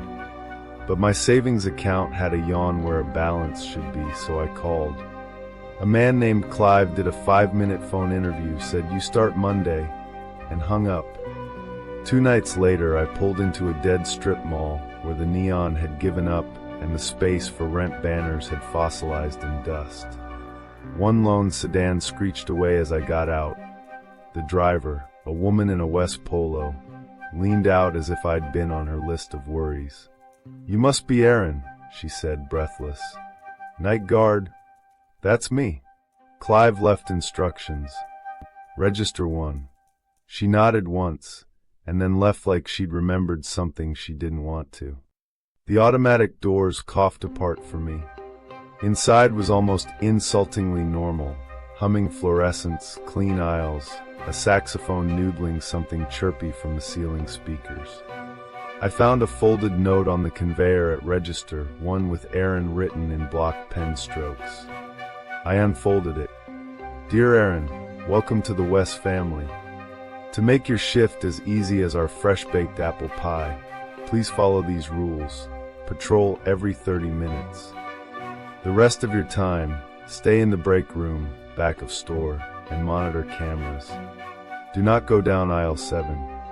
Do not look down aisle 7. If you hear knocking from the freezers, ignore it. If you see a loose cart, return it to the corral by the front doors immediately. Spills happen in meat. If you find a pool of blood, mop it with the bucket/bleach in the supply closet. Do not step in it. Do not touch it. If you see a woman in the store, go to the break room and stay until she leaves. No eye contact. No cops. The music is a pre-recorded jazz disc. If it stops, go to the break room and stay until it resumes. Do not, under any circumstances, end your shift early. Thanks again, enjoy your first night. Clive, I read it twice. Then again, slower. I glanced up at the camera bubble in the corner. Maybe it was a trust exercise. Maybe they hired idiots until the rules protected them from lawsuits. Either way, I needed the money. 12:06 a.m. I might as well make the first lap. Empty stores at night feel heavier than abandoned buildings. Everything is waiting. Bakery curtained. Produce under plastic shrouds. In meat, the long cases hid behind misted poly sheets. Through gaps I caught flashes of red and bone I pretended not to see. I turned down the aisles instead. Pasta sauce. Cookies, snacks. Cereal. Cleaning. I stopped before the next aisle on instinct. Aisle 7. I kept my eyes pinned to the tiles and walked past it. The break room was a brown door with a square window someone had papered over from the inside. I took note, home base, then kept going, hit frozen, and swung for the front. That's where I saw the cart, sitting catty corner in the middle of frozen, like someone had parked their horse in a hallway. Rule 4. I sighed, grabbed the handle, and pushed it toward the doors. The saxophone warbled something cheerful. My shoes squeaked. The automatic glass reflected me back in jittery pieces. That's when I heard it, a sound like someone trying not to cry and failing. Hello! My voice sounded small in the big bright quiet. Another sob answered. Hi. Wet. A kid or a woman? Where are you? I called, pushing the cart faster, tracking the sound. It led me to an end cap of mayonnaise and then aisle 7. Do not go down aisle 7. Do not look down aisle 7. I pressed myself flat to the mayo display. Okay, I said, trying to pitch it calm. I can help you. Just come out to me. Help me, the voice said. The words broke on the same edges, like the same sentence spliced 3 times in a row. Please. Help me. Come out of the aisle, I said. Then I can. Help me. The crying ramped up to hiccuping sobs. My body leaned toward the aisle like a horse toward water, while something old and wordless in my spine pulled back hard. I'm calling the police, I lied. Stay right there. I needed my phone. I'd left my backpack at register 1. The quickest way was to cross the mouth of aisle 7 without looking into it. It wasn't technically against the rule. I took 1 step. The crying cut off clean. Footsteps hammered tile. Big ones. Running. Right at me. I stumbled the last pace, crossed the threshold, and the footsteps stopped as if they'd been part of the same recording that had just shut off. Only the saxophone played. I didn't look back. I didn't breathe until the break room door was shut and the bolt thrown. The break room held a table, a fridge, a computer, and that covered window. The monitor showed a grid of black and white feeds. The cameras were angled just so to offer a clear view of everything but aisle 7. I scrolled through anyway. Empty lanes. Empty deli. Empty doors. 12:29 a.m. Lap 2. I ran it. Rule 1 didn't specify pace. On the way through frozen I heard the knocking. First polite knuckles. Then palms. Then slams that rattled the glass. I didn't look. I didn't help. The break room bolt thunked home, and I leaned into the chair and reminded myself to breathe. Lap 3, the music cut out on my way past condiments. The air turned dead. I froze, then took the long way along the back wall and slipped into the break room through dairy, swallowing against the hollow the silence left in my ears. 37 seconds later, the saxophone came back like nothing had happened. I kept my laps tight after that. Sprint, lock, sit, listen. until 3 o'clock hit and the store decided to try something else. The blood was waiting at the edge of meat. A dark, perfect circle with a halo of thinner red where the tile slopes toward drains. Rule 5 said mop it. Rule 5 said don't touch it. I got the yellow bucket from the closet and bleached until the tile squeaked. When the mop slapped too hard, flecks jumped. I danced them. By the time I wheeled the bucket back, my phone said 3:27. I took lap 5 at a walk because my lungs felt like wet paper bags. In canned goods, I noticed something wrong in the labels. No Chef Boyardee. No bright logos. Just unbranded meat stew down 8 gleaming shelves. The exact same weight, the exact same font.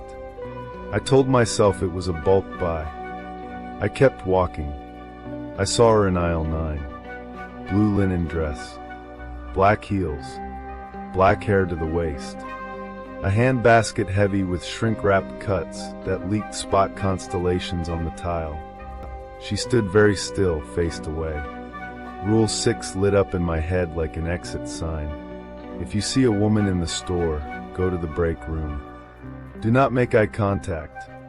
I backed quietly, step by step, and skirted to the next aisle. Click. The heel tap came from in front of me. I stared at the floor. A patent toe edged into my view, then pale calf, then the second shoe. Drops from her basket pattered the tile and trailed between us. I retreated backwards. She matched me step for step. Click, click, click. I turned and ran. C-L-I-C-K, C-L-I-C-K, C-L-I-C-K. I cut down aisle 10 and stopped short. Carts, stacked into a glittering steel barricade that brushed the top shelf. Whoever put it there had wanted to say no emphatically. Her heels turned the corner behind me, unhurried now. The sound came closer. I gambled, pivoted, and dove into the next aisle, straight into 7. The thing in the gray heap on the tiles unfolded in a direction bodies don't. Skin the color of skim milk, pilled with something that wasn't hair. No head, too many joints. It gathered itself like a grieving person and then scuttled at me on elbows and knees. I backed out so fast my heels slid and I almost went down. I screamed thin, high, shocked at the sound of it, and sprinted blind until my palm hit the break room handle. I fell into the chair and shook so hard the monitor rattled. When I could see again, I watched the feeds. She wasn't on any of them until she was in the one that mattered. Not in an aisle. At my door. Her body filled the frame from the neck down. The basket dangled, dripping. A shadow passed across the papered window. I forced my eyes down, away from where her face would be, and saw her heels. They were pointed toward the camera, while her hair hung down her back. Either her hair had fallen over her face like a curtain, or her neck had turned too far. She stood there without moving for minutes that felt surgical. Then, one joint at a time, she walked away. The motion came in ticks, like bad stop motion. I waited until the feed by the front doors showed her press through the glass into the night. I had to cycle through 3 more cameras to get to the doors. The third feed bloomed into a face. The screen filled with eyes white as boiled eggs veined with red threads, a nose that was almost but not right, a mouth too narrow. The camera had been in the ceiling. She was up there with it, looking in at me through the lens. I yelped and clapped a hand over my own eyes like a child. No eye contact. Through a screen counted, right? Please let it count. When I looked again, she was scrabbling down the cinder block like a great spider. She crossed the tiles in 2 stiff lopes and seeped out the front doors with the basket knocking her knee. She was gone. 3:58 a.m. I sprinted the next lap. I didn't look at labels or cases. I didn't listen to the freezers. I threaded around cart towers that hadn't been there 20 minutes before. I made it back, bolted the door, and cried like I'd saved it up. The last 2 hours crawled. Aisle 7 wept twice. The freezers pounded once. At 6 o'clock the dawn leaked pink through the glass. Headlights swung into the lot. Night shift over. Rule 8 satisfied. The first employee through the doors got a hello, and the back of me sprinting. I drove out like I owed the place money. I didn't turn the radio on. I just let the air flog my face and watched normal people walking normal dogs past normal houses. Halfway home my fingers did it automatically, twisting the dial to classic rock out of habit. The speakers gave me saxophone. The exact smooth loop from the store hung in the car like a grin. I jabbed the preset for talk radio. The saxophone kept playing. I killed the stereo. The saxophone played anyway. Not loud, just there like sound carried on a draft from the back seat. I gripped the wheel and kept my eyes on the road and did not look in the rearview mirror until the sun was all the way up. I told Clive I quit in a text that afternoon. He texted back a thumbs up emoji and door code resets nightly. The music didn't stop. Last night at 12:06 a.m., somewhere inside the empty part of my house, something knocked on glass with polite knuckles. I turned up the TV and watched the cameras on my doorbell feed instead of the movie I put on, and the saxophone played and played, and I understood, finally, what Rule 8 was really for. Some things you only leave when they decide they're done with you. The silence hides more than you think. Look in the glove compartment. The visitation room is a refrigerated shoebox, white tiles, humming lights, the glass that lets you see but not touch. Conversation happens through a gray phone that smells like disinfectant and 1,000 other mothers' breath. Adam comes in head down, prison blues hanging off him like wet laundry. He's always been narrow, wiry, 145 pounds, but now he looks like the outline of a boy I used to know. The officer behind him is tall enough to scrape the ceiling. He posts up like a shadow with a badge. We sit. We pick up the phones. "Hi, son," I say, aiming for steady and landing somewhere in brittle. "How are they treating you?" "It's okay, Mom." He stares at the tabletop. "I probably deserve it." Deserve. The word punches a hole in me I don't know how to patch. For 2 weeks I've existed in a pause screen. Eat when the clock says, sleep when the body quits, think about nothing because the one thing to think about is a cliff. "I don't understand why you did it," I say, "but I will always love you." It falls out of me like a reflex, the first thing you teach a toddler: Mama's here. Mama stays. He drops the receiver, folds over, and cries like he did at 10, shoulders shaking, soundless at first, then helpless.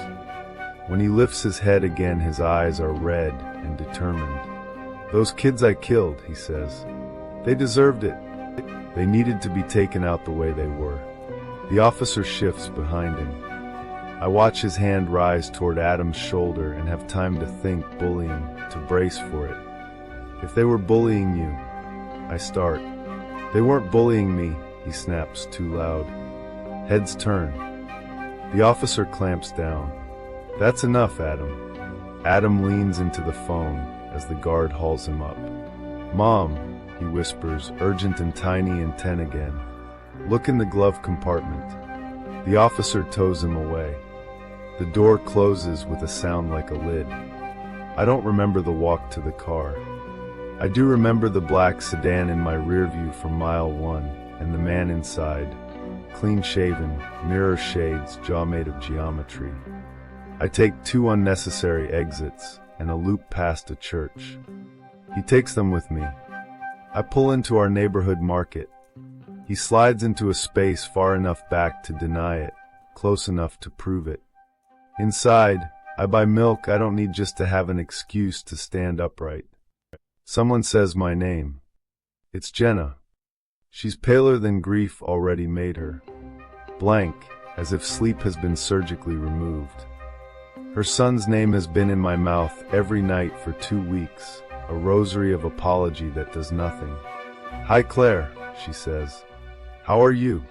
I ask, idiotic. "Not very good." She doesn't say it to wound me.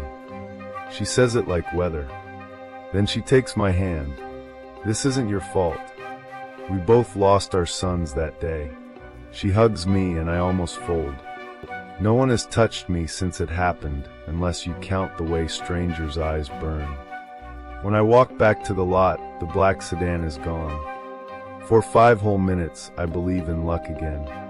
In the driveway I sit, fingers on the glove box latch like I'm safe cracking. The only thing inside that isn't registration or sunscreen is a small metal flash drive. It's hot from sitting under the windshield. It stings my palm. At home I lock the door and go straight to the laptop work issued me when the police took mine. The drive whirs, mounts, blooms into a single folder photos. They are ordinary at first. 3 faces repeat, 2 boys, 1 girl. Hallway, cafeteria, library. On the steps with backpacks and the thin armor of youth. Looks that say we're a set. Then, one of the boys kissing a girl who isn't the girl. Behind the bleachers, hands on cheeks, the privacy of early love. Then, the girl laughing with the other boy, eyes bright and unfocused. Then a concrete room. The light is wrong, municipal and low. The 3 stand over a 4th, the same girl from the bleachers. What's left of her is unrecognizable. The floor is scrubbed in red. Their faces are not faces anymore. The eyes are solid white, mascara blown out to fill the whole world. Irises erased like a mistake. I have to sit back, swallow hard against saliva that wants out. More pictures. A janitor being led down a service hallway. An old woman between them at a crosswalk, hands gentle on her elbows. A kid half their size holding a paper boat. The alley after. The shirt stained. The eyes wrong. If Adam took these, he took them from corners, from shadows. He followed. He watched. He knew. The front door opens. I freeze. "Hello." The word sounds foolish in the little house. Just Adam and me have keys. The agent in the black car could have many. No answer. Silence thick as a throat. I pick up a stapler like a weapon, because that's what's here. I called the police. I lie, crossing the hall toward the entry, phone on the kitchen counter like a glittering, useless fish. She's just inside the door when I round the corner. Jenna. She closes the deadbolt behind her without looking. Her face is a sheet. No waves on it anywhere. "Jenna," I ask, "do you need something?" Her voice has been emptied of temperature. "I don't know what Adam told you or what he left you, but I can't let you keep it." Her eyes go white. Not roll back. Not catch the light. White. Like the photos. Like she popped her own pupils with a pin. I tell my feet to move and my feet don't. My lungs keep going, fast, faster, but everything else has been iced. Even my eyelids are statues. My eyes burn, open and watering, forced to watch. She walks like she's learned the movement by studying us. Slow enough to save her. "Don't," she says, almost kind. Humans are such pathetic creatures. Her fingers change. There isn't another word for it. From tips inward they flatten, flare, thicken, steel blooming from skin. Blades. 6 of them gleaming. There is no time to pray or bargain. There is gunfire. Short, exact bursts. Jenna stutters like a marionette whose strings have been cut mid-swing and hits the hardwood face first. Blood pools, narrow and obedient, around her. The man from the black sedan steps through my door. The same man from the prison's visitation room, now without the sunglasses. He puts 2 more rounds into the back of Jenna's skull, because he is a person who believes in finishing. Whatever held me snaps. I collapse to my knees, lungs clawing, tears I didn't negotiate streaming hot. He kneels too, hand open and careful on my shoulder like he's working with an injured dog. MS. Claire, he says. His voice is gentle, which is worse. I know this is a lot, but you're not safe here. What your son uncovered, it isn't from here. He looks at the flash drive on the table like it's a live wire. He looks at Jenna's body like he expects it to stand back up. I look at his face long enough to understand he is more afraid than he is allowed to show. Adam, I say, because it's the only syllable that will form. He did the right thing, the man says, and then winces at his own words. He did a right thing. Sometimes that costs. He gestures toward the back door. We need to move. Others will come. They may wear faces, you know. On the floor, Jenna twitches. Not a trick of nerves. Something inside her is testing the meat like a glove it might climb back into. The man stands, aims, hesitates. Don't waste it, he mutters to himself and lowers the gun. We're out of time. He offers me his hand. I take it. In the kitchen, the phone on the counter lights up with a notification. Unknown device attempting to connect. The laptop pings, new folder detected. On the entryway table, the flash drive is still plugged in. Its tiny indicator blinks.